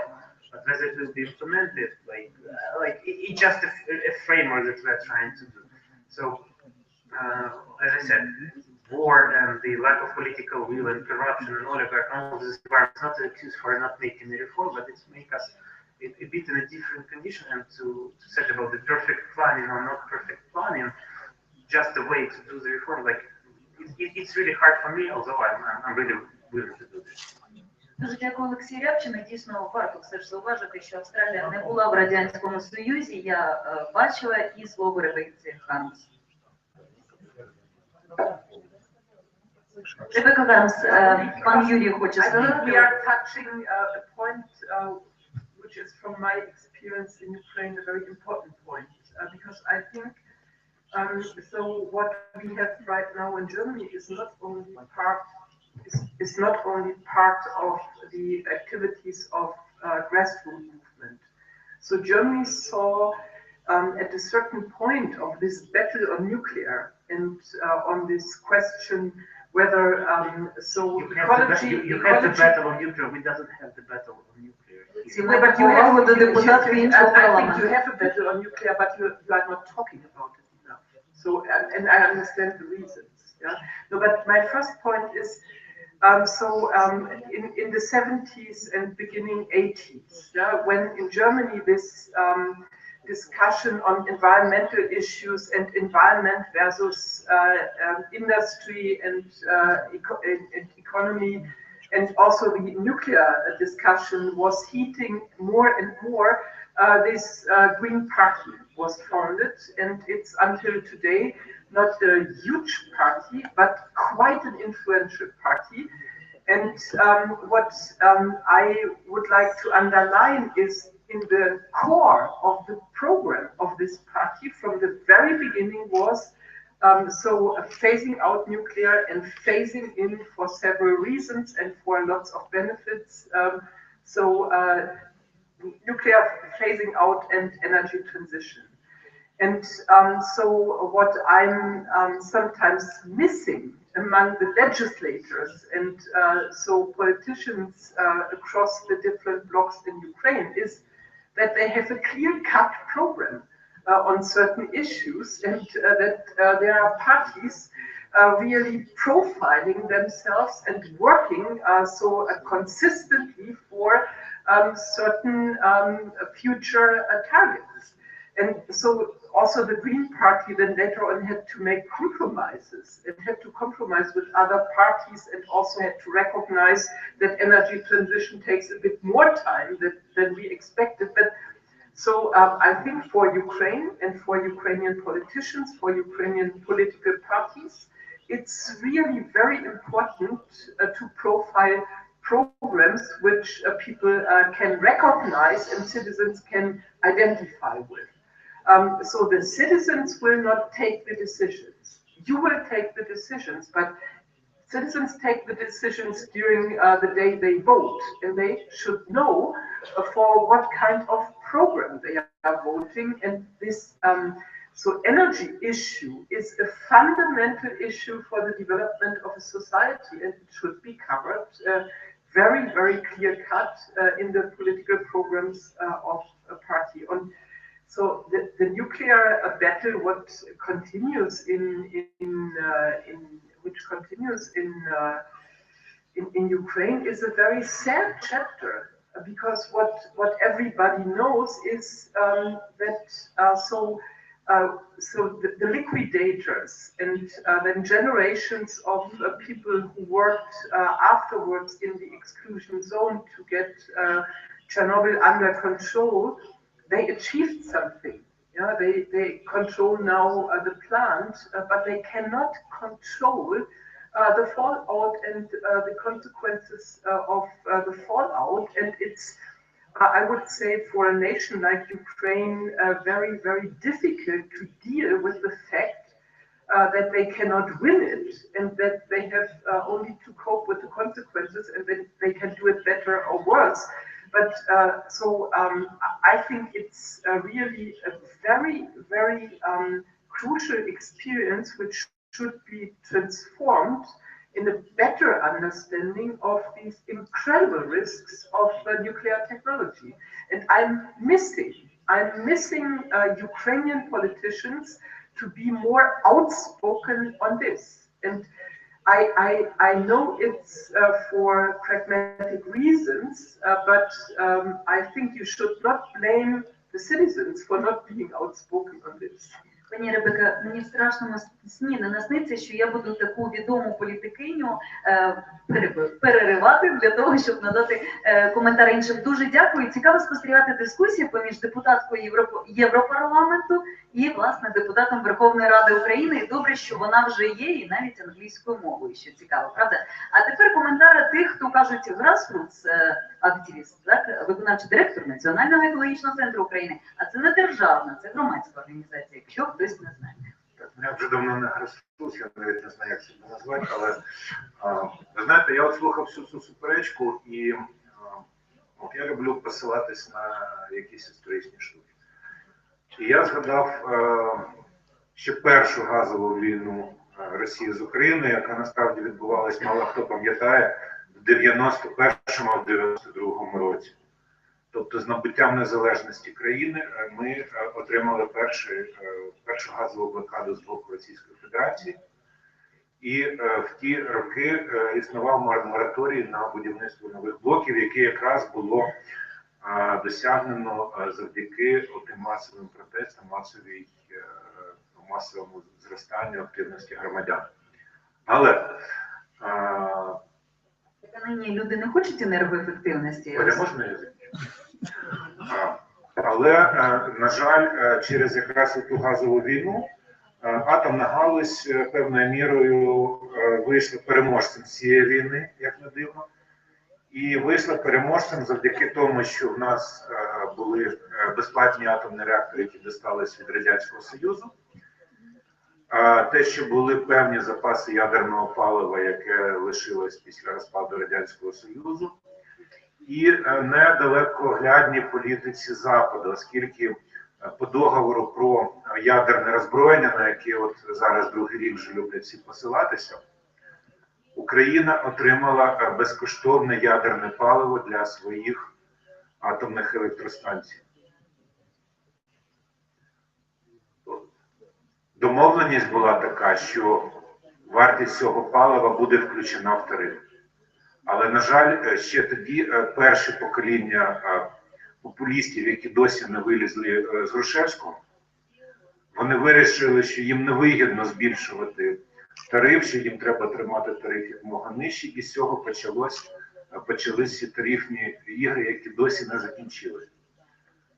Тому що навіть в 2014 році, коли дійсно були якісь спроби реформування, тарифи підняли, але якщо порівняти по курсу, по інфляції, ми нічого не отримали.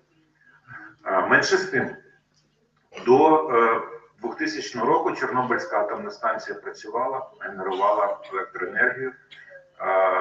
Ну, теоретично був якийсь прибуток від продажу цієї електроенергії, фактично вона працювала, але вважалась підприємством. З 2000 року Чорнобильська атомна закрита і передана на баланс держави.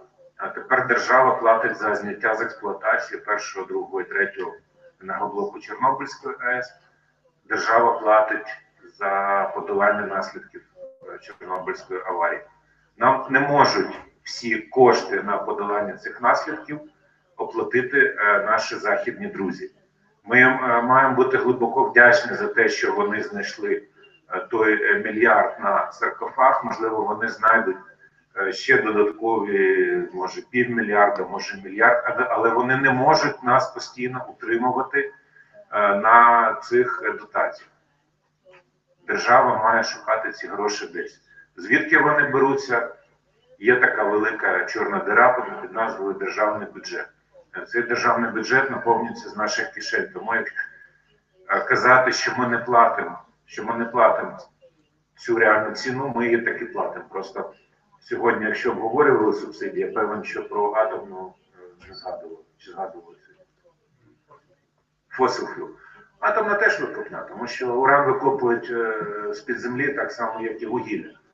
Але про те, що ми субсидуємо атомну галузь, зараз дуже мало хто наважується говорити. Але це відбувається насправді. Це починаючи від занижених тарифів, від компромісів на підвищенні безпеки, за які з нами судяться енергоати, і закінчуючи інвестиціями в зняття з експлуатації, закінчуючи відрахуваннями в поводження з відпрацьованим ядерним паливом і з радіоактивними відходами.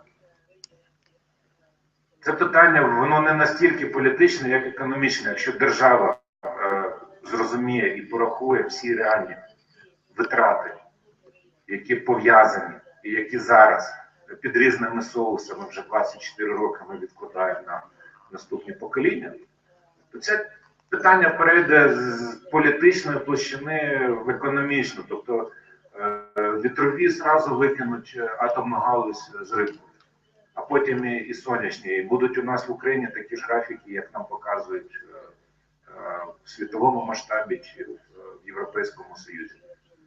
Питання в тому дійсно, чи готове суспільство платити вищу ціну, будучи розбещеним 24 роками халявної енергії для споживачів і лишаючись найнижчим серед інших країн саме по тарифу електроенергії для приватних споживачів, чи готове суспільство.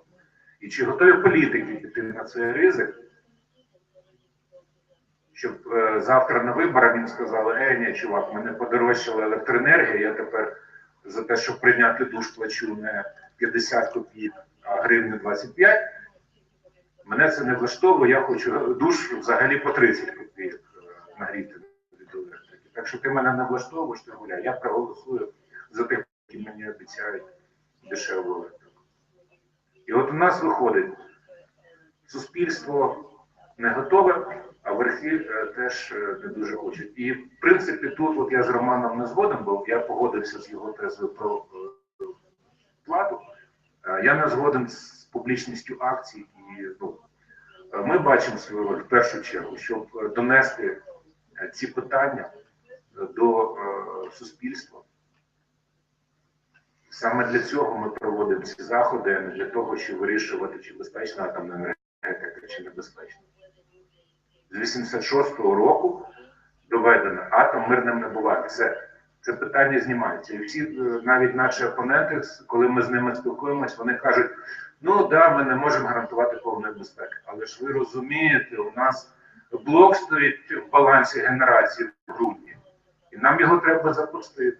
І як каже голова Державної інспекції ядерного регулювання: ви ж розумієте, як у нас приймаються рішення в країні? За чашкою чаю. І ці рішення нам обов'язкові до виконання. Тому, давайте все ж таки починати з того, що суспільство буде мінятися і тиснути на політиків, а політики будуть прислухатися і тиснути на суспільство, щоб воно теж мінялося.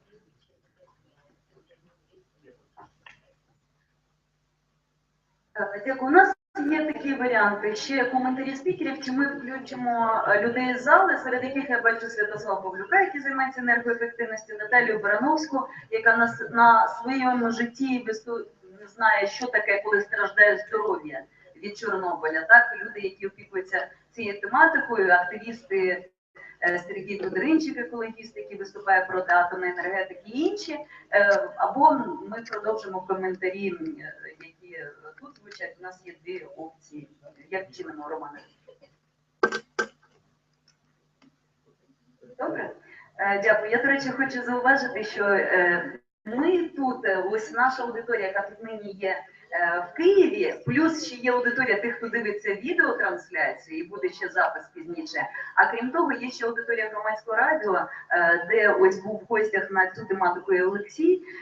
І завтра ми запрошуємо пані Ребекку Хармс безпосередньо в Роковини приєднатися. Ось вже буквально під час цієї дискусії Андрій Куликов телефонував з цієї нагоди обговорити, як ми зробимо цю розмову. Тобто ми будемо продовжувати цю розмову, обов'язково на цьому не завершимо. Нині пропозиція. Покажіться, будь ласка, колеги, які люб'язно нам допоможуть, Аня і Оля. Вони будуть передавати мікрофон. І підніміть, будь ласка, руки ті, хто хочуть поставити питання. Збираємо питання і далі коментарі тих, хто схоче. Так, ви бачите, тоді, будь ласка, там є мікрофон, і тоді цей також передаю. По 3 питання зберемо нині. Добрий день, Анастасія Руссу, студентка. У мене питання швидше до Юрія Урбанського, але я була б рада, якби кожен з спікерів прокоментував. Питання таке, чи можна взагалі говорити про перехід до альтернативних джерел енергії і зростання цін, допоки у нас рівень життя і рівень зарплат ще не відповідають європейському? І, можливо, варто все-таки рухатись поступово, а не різко, але при цьому просувати усю систему і енергетику, і промисловість, і економіку, і навіть освіту. Все разом. Дякую. Дякую. І на горі, будь ласка, колега, там були дві руки, покажіть, це Дмитро Іванов, і ось на ряду на найверхньому, як це назвати українською. Прошу.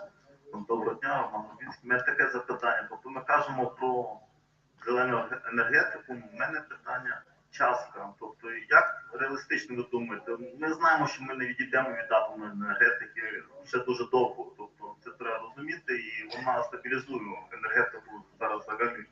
І вони не такі старі, насправді, ці електростанції, ми всі знаємо, що і в Америці, і в Великобританії набагато старіші атомні електростанції. І моє питання, тобто, реалістично подумати, яку частку ми бачимо там через 10-20 років зеленої енергетики, в міксі української енергетики.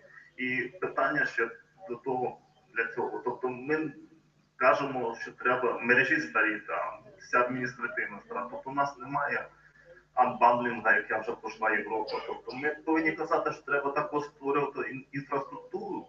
Прошу завершити питання. Так, якими кроками ми будемо будувати цю нову інфраструктуру, де можна зробити зелену енергетику. Чудово, дякую. Передайте мікрофон далі, там Дмитро Іванов. Прошу.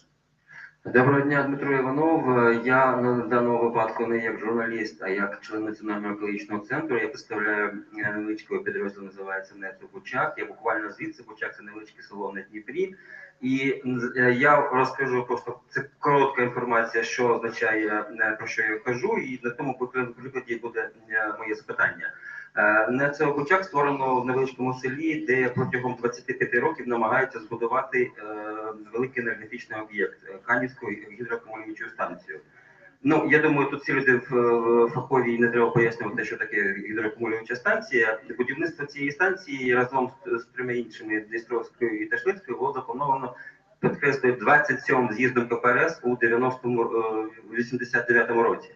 І досі цей об'єкт, не дивлячись на те, що він мав бути побудований як елемент великої енергетичної радянської стратегії, на території України було заплановано будівництво додатково до існуючих 22 атомних енергоблоків, досі цей об'єкт, хоча він вже не має такої підстави, не має такої кількості енергоблоків, тим не менш його уряд наш переконує, що він необхідний. Хоча насправді це абсолютно неправда, так м'яко кажучи, і необхідність будівництва давно вже відсутня в прямому сенсі цього об'єкта. Його намагаються будувати, але я розумію чудово, що 1,5 мільярда євро, які зараз Укргідроенерго вимагає від світових банків, це абсолютно корупційна складова в цих грошах знаходиться. Але найголовніше...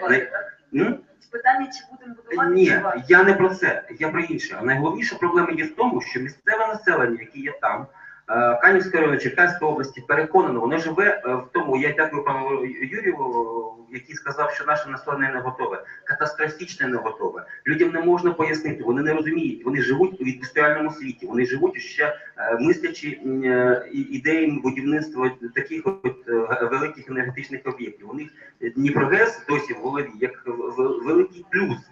Вони не розуміють, ми зараз з вами живемо в іншому світі, ми мислимо екологічно.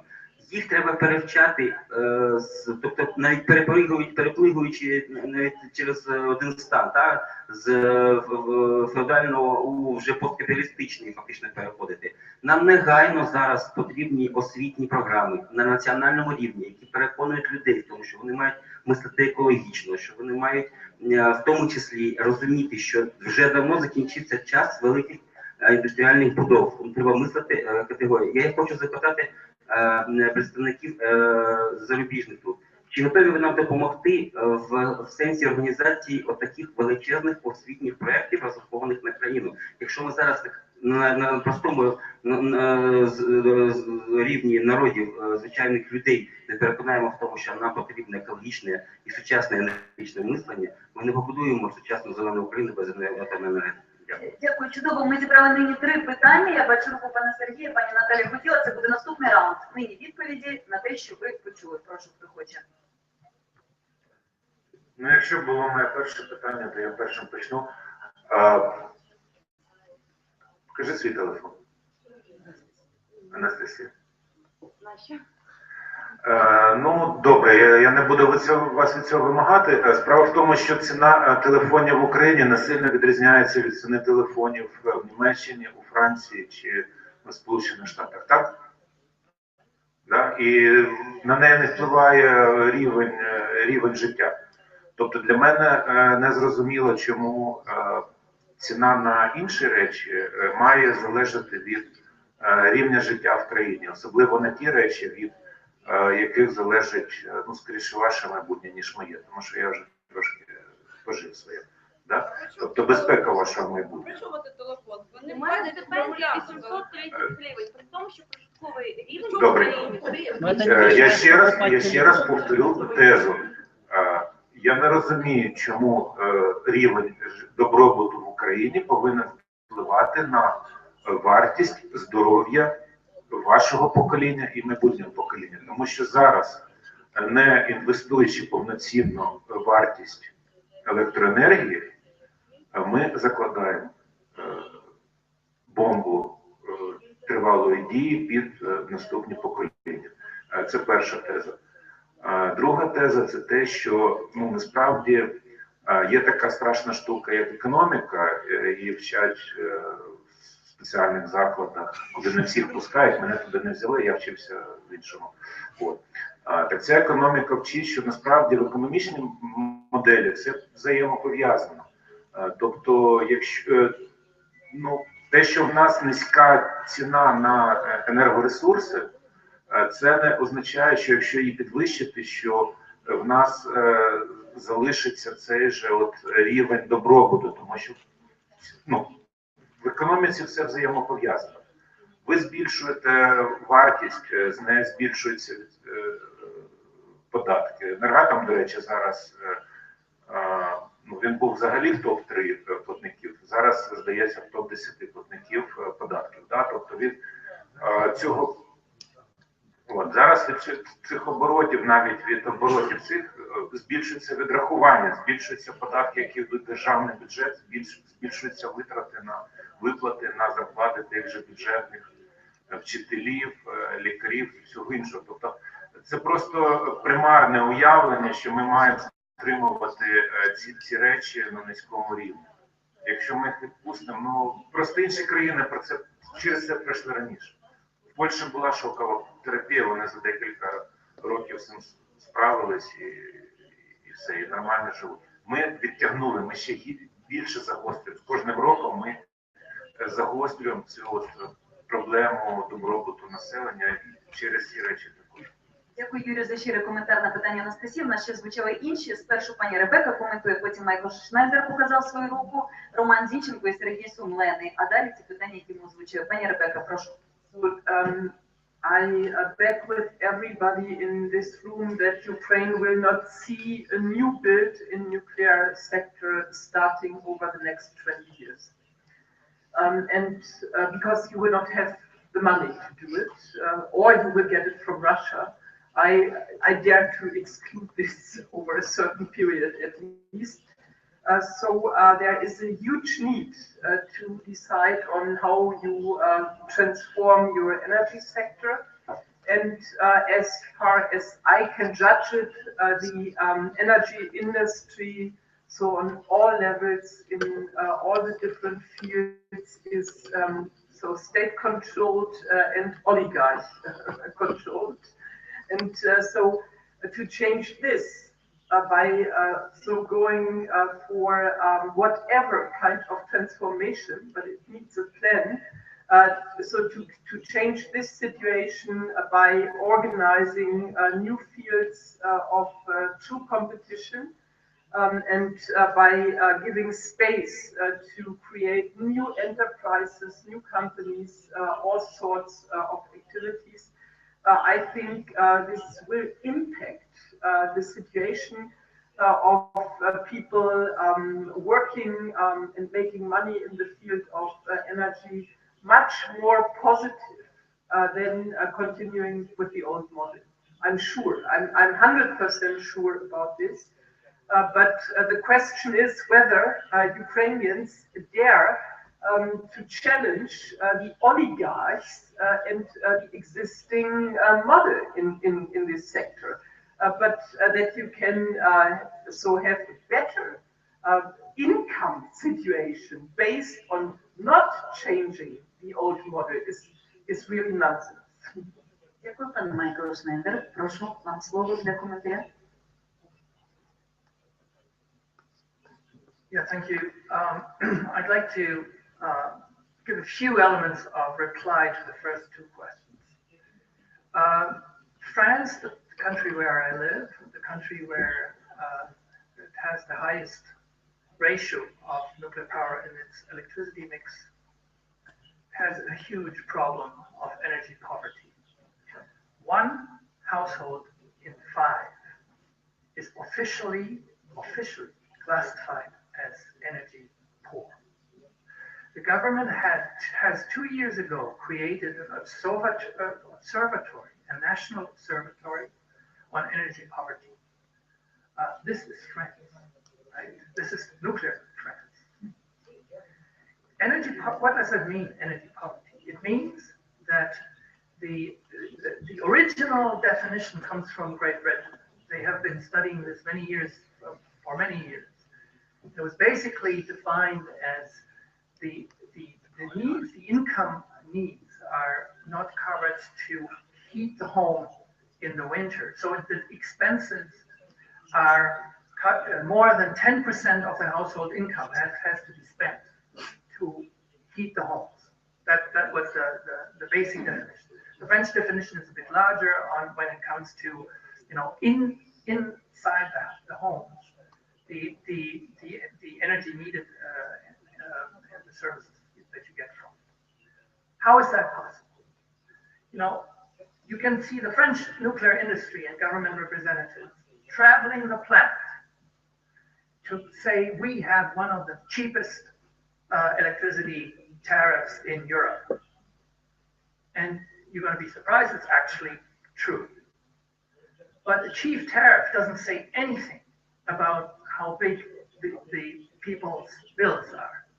Because if you compare it with Germany and my tariff is 50% cheaper than in Germany, that's fine, that sounds great. But if I consume 3 times as much, or 4 or 5 times as much, because I'm, for example, electrically space heated, and I have, that's consumption times, several times higher consumption, then my electricity bill is so high and has become so high that it literally bankrupted households in France. So something went wrong, no? So to me, the main reason for this is that energy policy is not designed to fulfill the energy service needs of people. And the energy service needs, I mean by that, 6 categories of basic energy needs. That is cooked food, it's heating and cooling, it's lighting, it's mobility, it's communication, and it's motor force. Those are 6 categories. Go through your life. You can put everything that is linked to energy in one of those 6 categories. And the objective of intelligent energy policy is to cover these needs in a way that is sustainable, that is affordable, has no major impact on other following generations, etc. I mean, basically, what we call the overall sustainable development criteria. But this doesn't happen because what we're talking about is either to generate kilowatt hours or to save kilowatt hours. Then we discussed, do we generate it this way or we generate it that way? Coming back to the question of costs, so expenditure for households that don't have a lot of money. Well, the first thing you do is to try to waste the energy that goes out of the window or gets through the roofs or gets all over the place. And it's very cheap. It's not a matter of income. It's very cheap. And if you look to Germany, don't look at it as a role model. Learn from it. I mean, they did a lot of things that are very interesting, and the collectivity worldwide is profiting, but they made a lot of mistakes. And it's very clear that one of these mistakes is to have put everything into the renewable energy development, and for a long time to it has changed in recent years, but for a long time, there was what experts have called the efficiency gap. So not enough effort has been put into actually passively replying to the needs first, daylighting first, insulation first for heat and cooling, and then intelligent active systems. Those are things that should be done. And that it can be done has been shown by a big city, that is Seoul in South Korea. In April 2012, they designed a plan, which, by the way, was called One Less Nuclear Power Plant. That was the name of the plan. And the target was to save away or substitute the equivalent of the output of one nuclear power plant by the end of 2014. You imagine? 2012, April, to the end of 2014. You know what? Not only they did it 6 months early. And now the latest balance we have seen, and I'm an advisor to the Seoul Metropolitan Government, so I have the figures and I've seen the process, is that this is the only major city in Korea that has actually a declining energy consumption, whereas all the other cities have still an increasing consumption. So even in the short term, this is possible. And by the way, talking about planning, the longest planning is a nuclear plant. Everything else is much shorter. So it would, fit your trips planned by airplane a lot better than anything that has to do with Thanks a lot for this expertise. Дуже гарно мати таку відому особу, як Майклом Шнайдер, у нас в панелі, тому що ви бачите, які гарні метафори, просто запам'ятали. Нині коментар Сергія сумленого. Анастасія дуже зручно сіла, наша учасниця. Ви бачите, всі хочуть прокоментувати те, що ви спитали, але на питання Дмитра Іванова колеги також буде. Сергій, прошу. Дякую. Well, the question that you raised is very important, it's very crucial for the discussion. Because it is still, unfortunately, the image of green energy, that green energy should be very expensive. And the question is, of course, Ukraine, one of the, unfortunately, weakest economies in Europe. The question is very vital. Are we rich enough to pay for that? The problem is that if you look at your GDP, at your gross domestic product, for every single euro or US dollar of GDP in Ukraine, the Ukrainian economy gives away three times more energy than Germany. And just imagine, to produce €1 of GDP, you spend 3 times more energy and pay for it. The question, if you pay nowadays more or less, much or few money for energy you consume, is not that fair.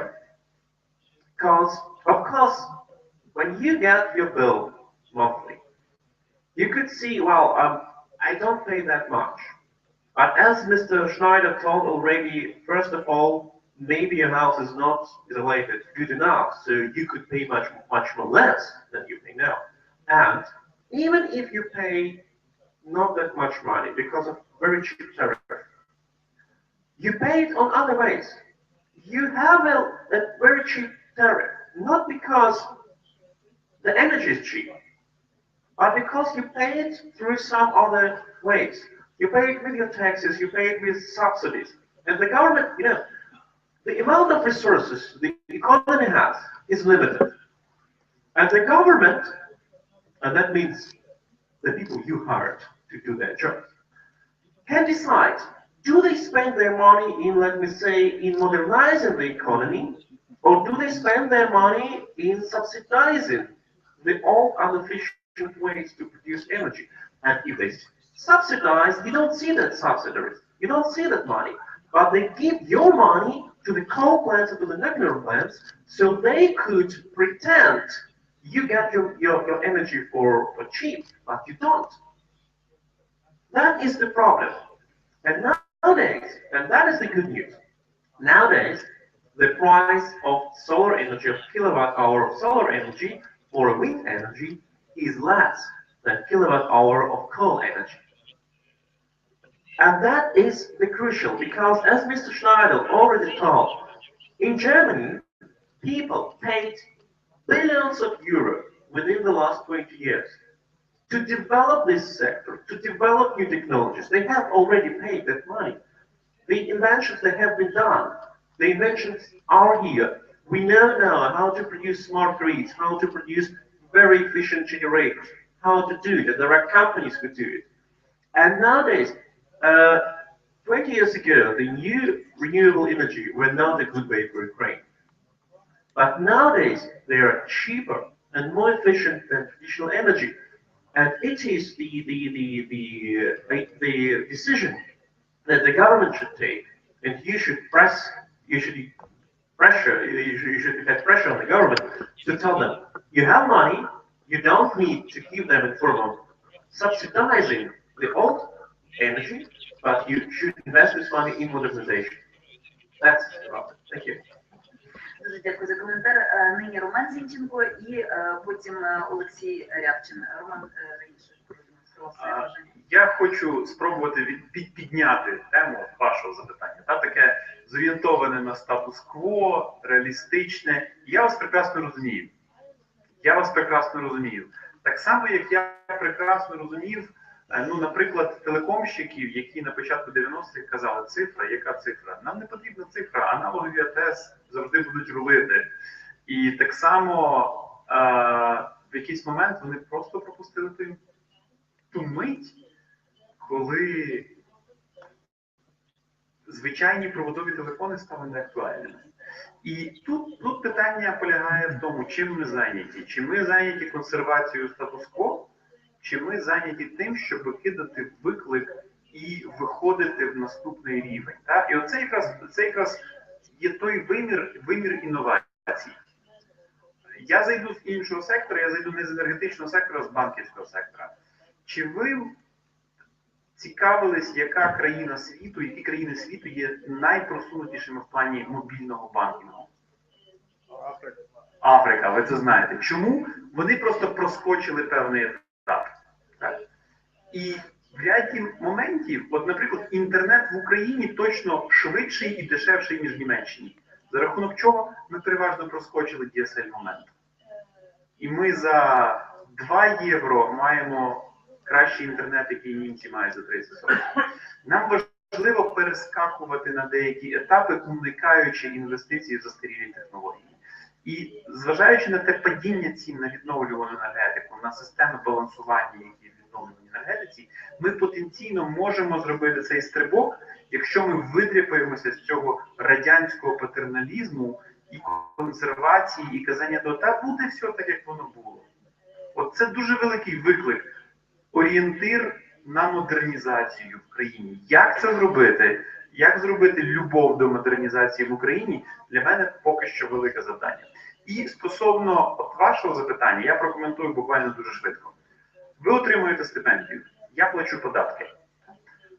І ваша стипендія буде вищою тоді, коли, наприклад, той самий енергоатом буде нормальною компанією. Я вернувся з Чорнобиля декілька днів тому.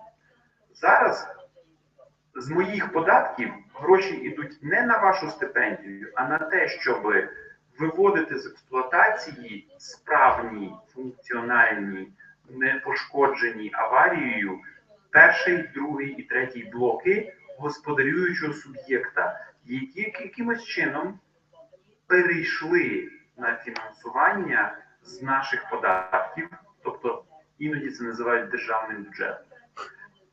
Прозорість в державних компаніях, в будь-яких компаніях, те, щоб компанії були компаніями, а не пилососами по відкачуванні коштів, це є ключова річ, яка дозволить мати кращу стипендію, кращі дороги, кращі телефони і кращу медицину. 60 мільярдів доларів вкладено тільки в субсидування газу. 20 мільярдів доларів вкладено тільки в субсидування ліквідації наслідків Чорнобильської аварії. То це дорогі речі. І платити повну ціну насправді дуже корисно для здоров'я, для економіки і для адекватності розуміння ситуації. Ми маємо хронічний потяг платити неадекватно ситуації і казати, що ми так погано живемо. Ми погано живемо просто тому, що ми субсидуємо неефективні рішення в енергетиці і в багатьох інших секторах. І це не тобто ви не отримаєте дешевший айфон просто тому, що трамвайно-тролейбусне депо чомусь працює погано і має низькі зарплати. Я бачу, там Славко говорив зараз.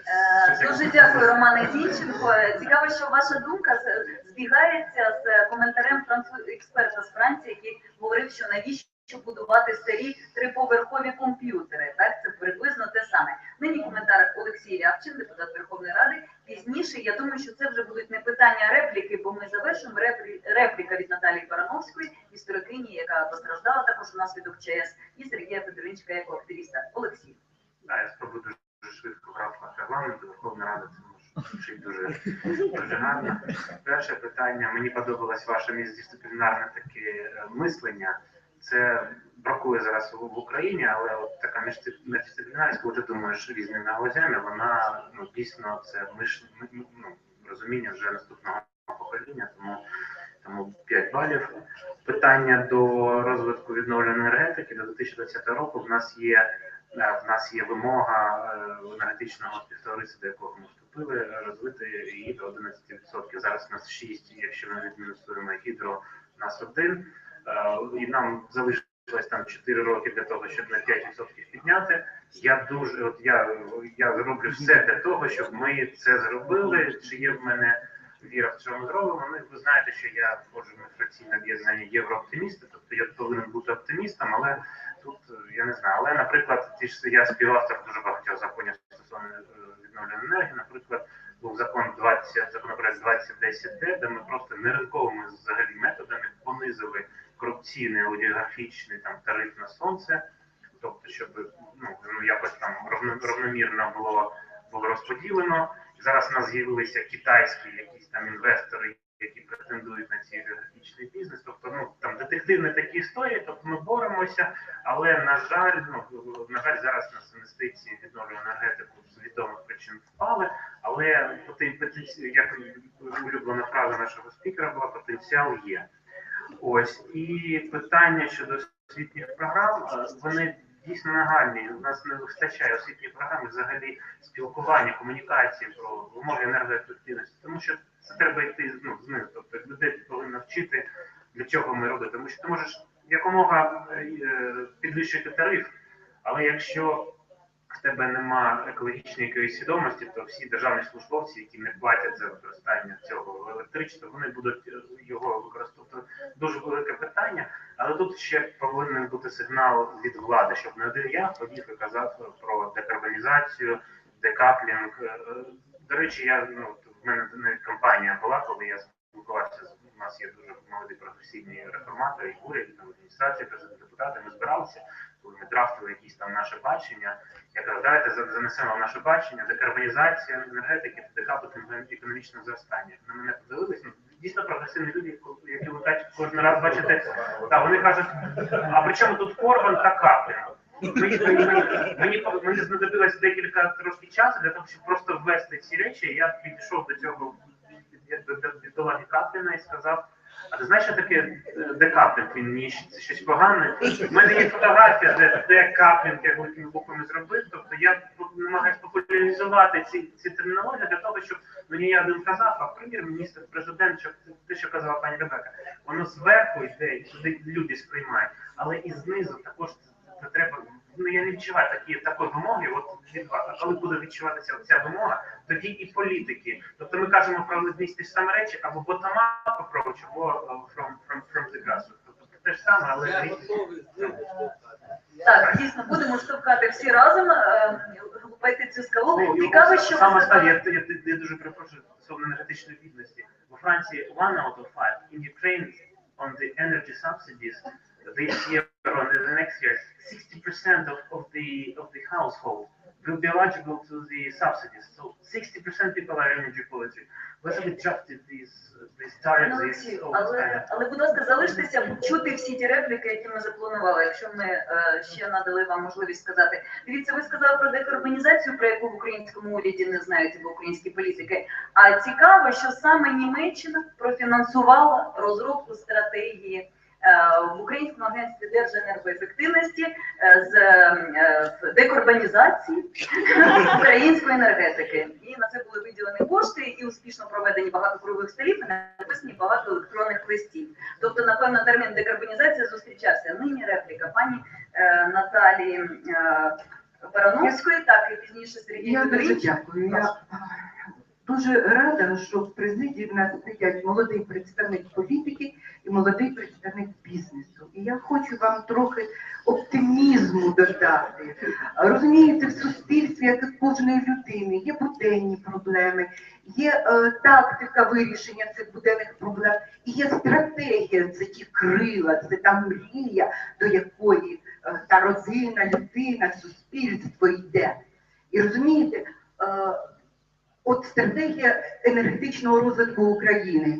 Там, напевно, немає рядків, де йдеться про те, що має бути перехідний період, як казала пані Меркель, від атомної енергетики, перехідний період до альтернативних джерел енергії. В нашу стратегію я бажаю вам набратися мужності і енергійності і включити це положення, це по-перше. А по-друге, чи знаєте ви таке поняття мозковий штурм? Мені прикро чути, коли молоді люди з такою освітою, з такими знаннями, говорять, що вони не бачать шляху, не знають, як це зробити. В роки Другої світової війни в Радянському Союзі виникла проблема. Треба було захистити кораблі, що плавали бойові, від ворожих водних оцепнів. І зібрали людей, які мали гарний розум, зібрали товариство, яке називалось Шарашка, це специфіка того періоду. І було за тиждень чи за два знайдено технічне рішення.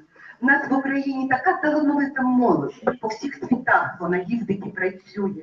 Невже в нас в країні не можна зібратися найкращим молодим людям, мозгам і зробити для України? І розумієте, в кожному суспільстві є 5% людей, які можуть бути лідерами, які йдуть попереду.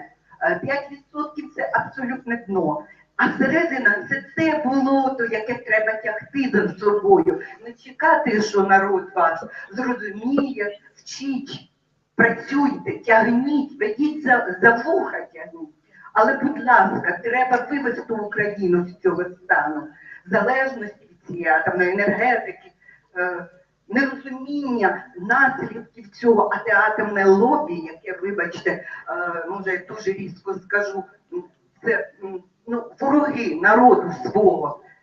Це люди, які дбають тільки про власну кишеню, які купують навіть те ж саме МАГАТЕ. А ви знаєте, до речі, ніхто, мабуть, не задумувався, що в МАГАТЕ жодний з керівників МАГАТЕ не є енергетиком-атомником, не є фізиком-атомником. Вони всі були дипломатами. От тому така і роль МАГАТЕ в світі. Дипломатична, але не практична. Дякую за увагу, вибачте. Дякую, варто поаплодувати пані Наталії Барановській, яка дійсно віддала здоров'я через цю катастрофу і є дослідницею. І, до речі, слухайте громадське радіо, нині ввечері буде в ефірі на цю тематику. Я пропоную так, пан Сергій Федорович хотів ще і Святослав Павлюк також сказати, так як нас уже виженуть з цієї чудової зали, то пропоную під час пригощання. Пане Сергію, ви не проти, просто насправді залишилась 1 хвилина, ми мали надати можливість гостям для коментаря. Чи хочете нині коротко сказати? Я хочу сказати, що краще я скажу гірку правду. Ребекка Хармс має дуже ілюзорні уявлення про українське суспільство, його політичну систему.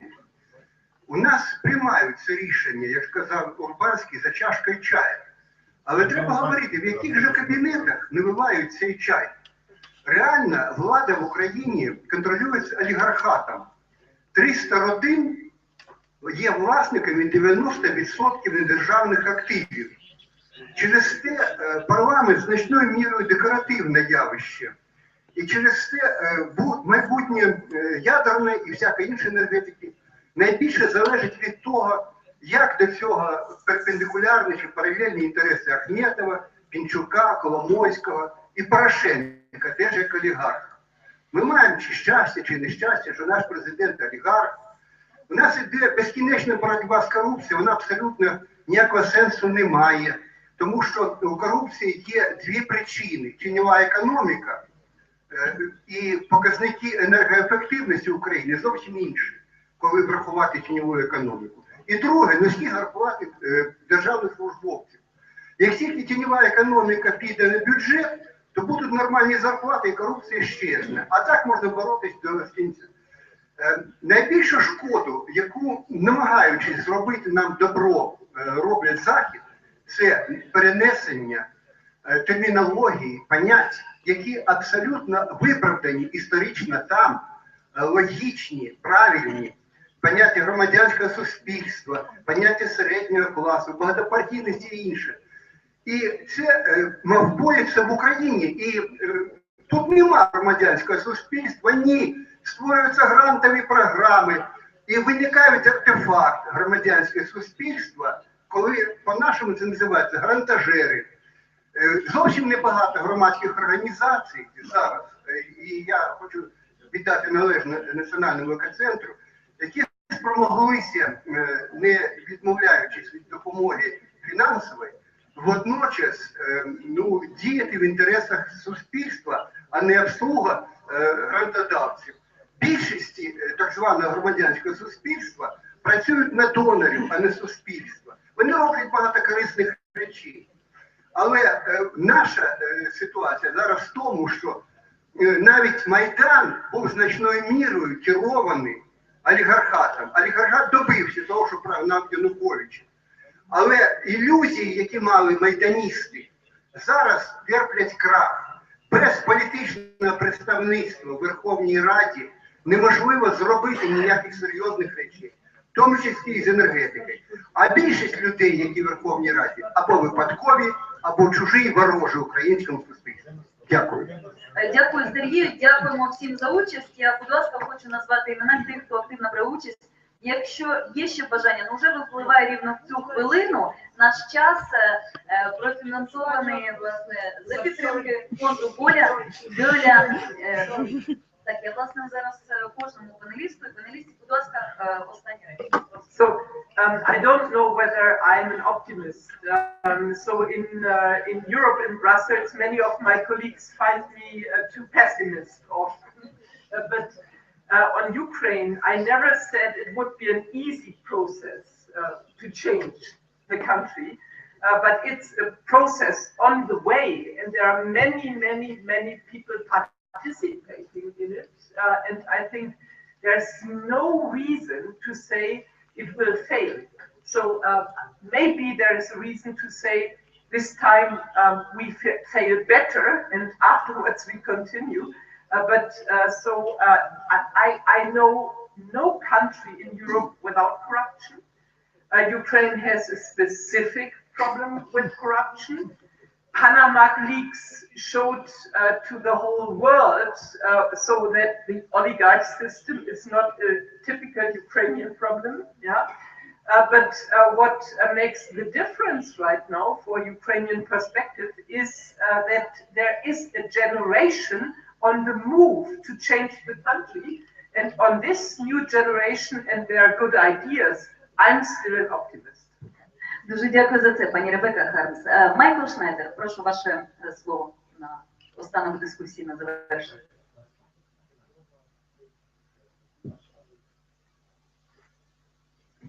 Thank you.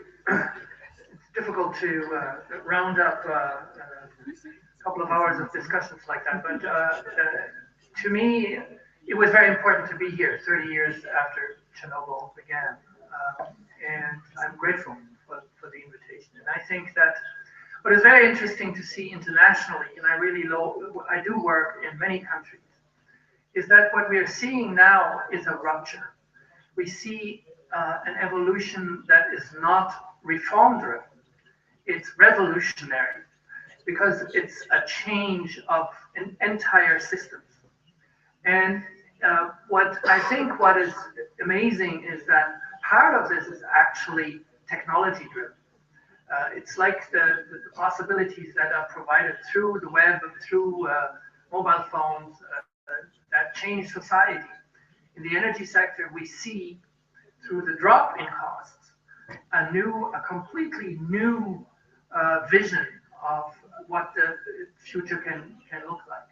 And I think that you know, even a bank like Citi published a paper a couple of years ago, Energy 2020, 2 points, the revolution will not be televised. So even the investment funds, large investment funds and large banks see that energy revolution. And it's a question whether you hop on the train or not. It will go fast, very fast. And I think it's not only a matter of money, it's a matter of political will and a matter of human energy to get that revolution, to hop on the train for that revolution. So thank you very much for having me. Дуже дякую, пане Олексію. То є у нас якісь такі самі оптимістичні перспективи? Ви бачите після цієї дискусії якісь можливості? Як я вже казав, я оптиміст, навіть єврооптиміст. Буде ще офіційної опозиції. Я не хочу там критикувати, хочу завершити дуже позитивно.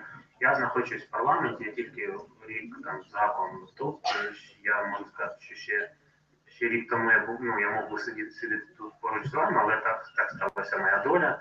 Після того, як я втратив свій дім у Донецьку, після того, як ми там робили певні проукраїнські активності, я не буду на цьому зупинятися, але я можу запевнити вас особисто, що в парламенті є не критична маса ще, не критична, але є достатня кількість нових облич, які здатні змінити цю країну, та досвідчених політиків, у яких ми можемо тільки повчитися. У певних ми можемо повчитися, що робити, у певних, що ні в кому разі не треба робити. Але в цьому парламенті є достатньо якісні люди, з якими ти можеш йти в розвитку, скажімо так. Ці люди є і в уряді. Трансляції немає, щоб я тут уряд там щось. Є трансляція якраз. Ну, в уряді багато корупціонерів також є, але там дійсно є гарні люди, за якими є майбутнє країни. Ці люди є і в адміністрації президента. Ще раз, це не критична маса. Це це такі островки реформаторів, скажімо так. Можливо, їх навіть після зміни уряду їх стало менше. Те, що я бачу, що ті люди, з якими ми співпрацювали, вони певне розчарування є, вони залишають, можливо, якісь нові якісні прийдуть, але це еволюційний процес. Це поки що такі островки, це не океан реформ, не океан реформаторів, не критична маса, але вона є. І коли ми виграємо у цій війні з Росією, якщо ми будемо підтримані таким же самим чином нашими західними колегами, і якщо до нас буде віра, ця країна вибухне у гарному розумінні цього слова, тому що я, спілкуючись з людьми, а я не боюся дивитися людям в очі, їздити по всій країні, я спілкуюся, я дуже люблю спілкуватися з молоддю. Просто це моя аудиторія, і я завжди дуже inspired, дуже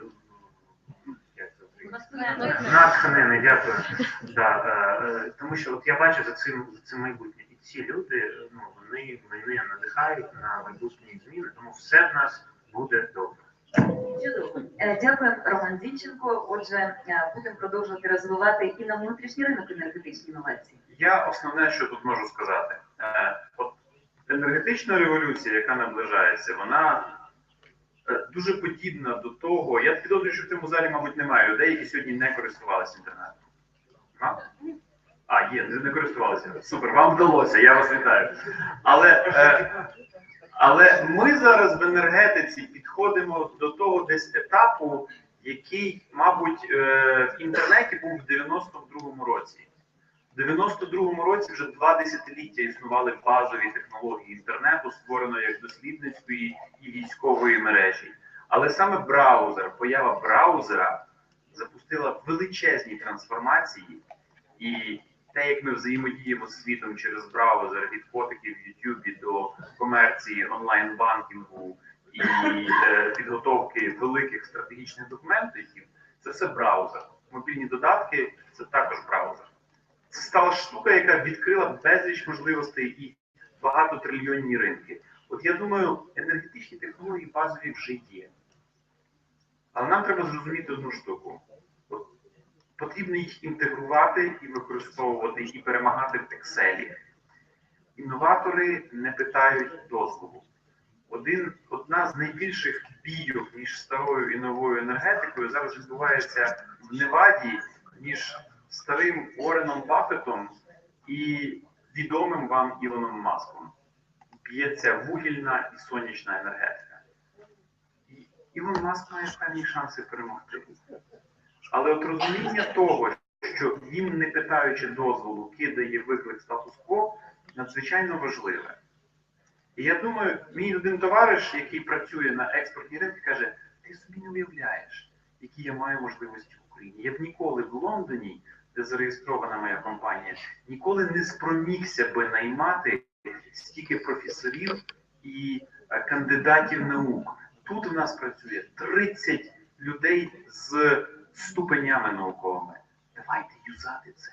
Тому що енергетична революція згенерує можливості на сотні мільярдів. Давайте продавати. Я дякую за комплімент, що я з бізнесу, я насправді з громадської організації, але дуже пробізнесовий. Я думаю, що енергетична революція має стати бізнесом України, а ми маємо стати ключовим постачальником інновацій в цій сфері. Дуже дякую. І Юрій Урбанський, виконавчий директор Національного екологічного центру України, який кажуть, як Сергій Федоринчик, є все ж таки щирою організацією, а не грантовою. Я не знаю, як я це перевіряв, насправді, але буде, мабуть, нескромно сказати, але ми так і є. Але мені насправді дуже важко щось додати після цієї чудової композиції спікерів. Тому я просто покаюсь, я забув підняти руку, коли питали про інвесторів у відновлювані джерела енергії, тому що я згадав потім, що інвертор в офісі НЕСу, який перетворює електрику від наших сонячних панелей і подає її в офісну мережу, саме інвертор, не панелі, а саме інвертор, я купив за власні кошти. Так що я теж трошки інвестор у відновлювані джерела енергії. Дуже дякую. Аплодуємо всім. Дякую нашим іноземним гостям із Франції, Німеччини, які взяли участь у дискусії. Щиро кажучи, я не винна. Якби моє бажання і можливість фінансова, я би винайняла цю залу на 2 дні. Щиро. Продовжимо цю розмову на радіо, під час інших зустрічей. Я сподіваюся, є згода всіх. Правда? І нині на пригощанні. Проходимо. Так, у нас неформальне спілкування за кавою. Не, я тебе не зможу. Ты знаешь. Ой.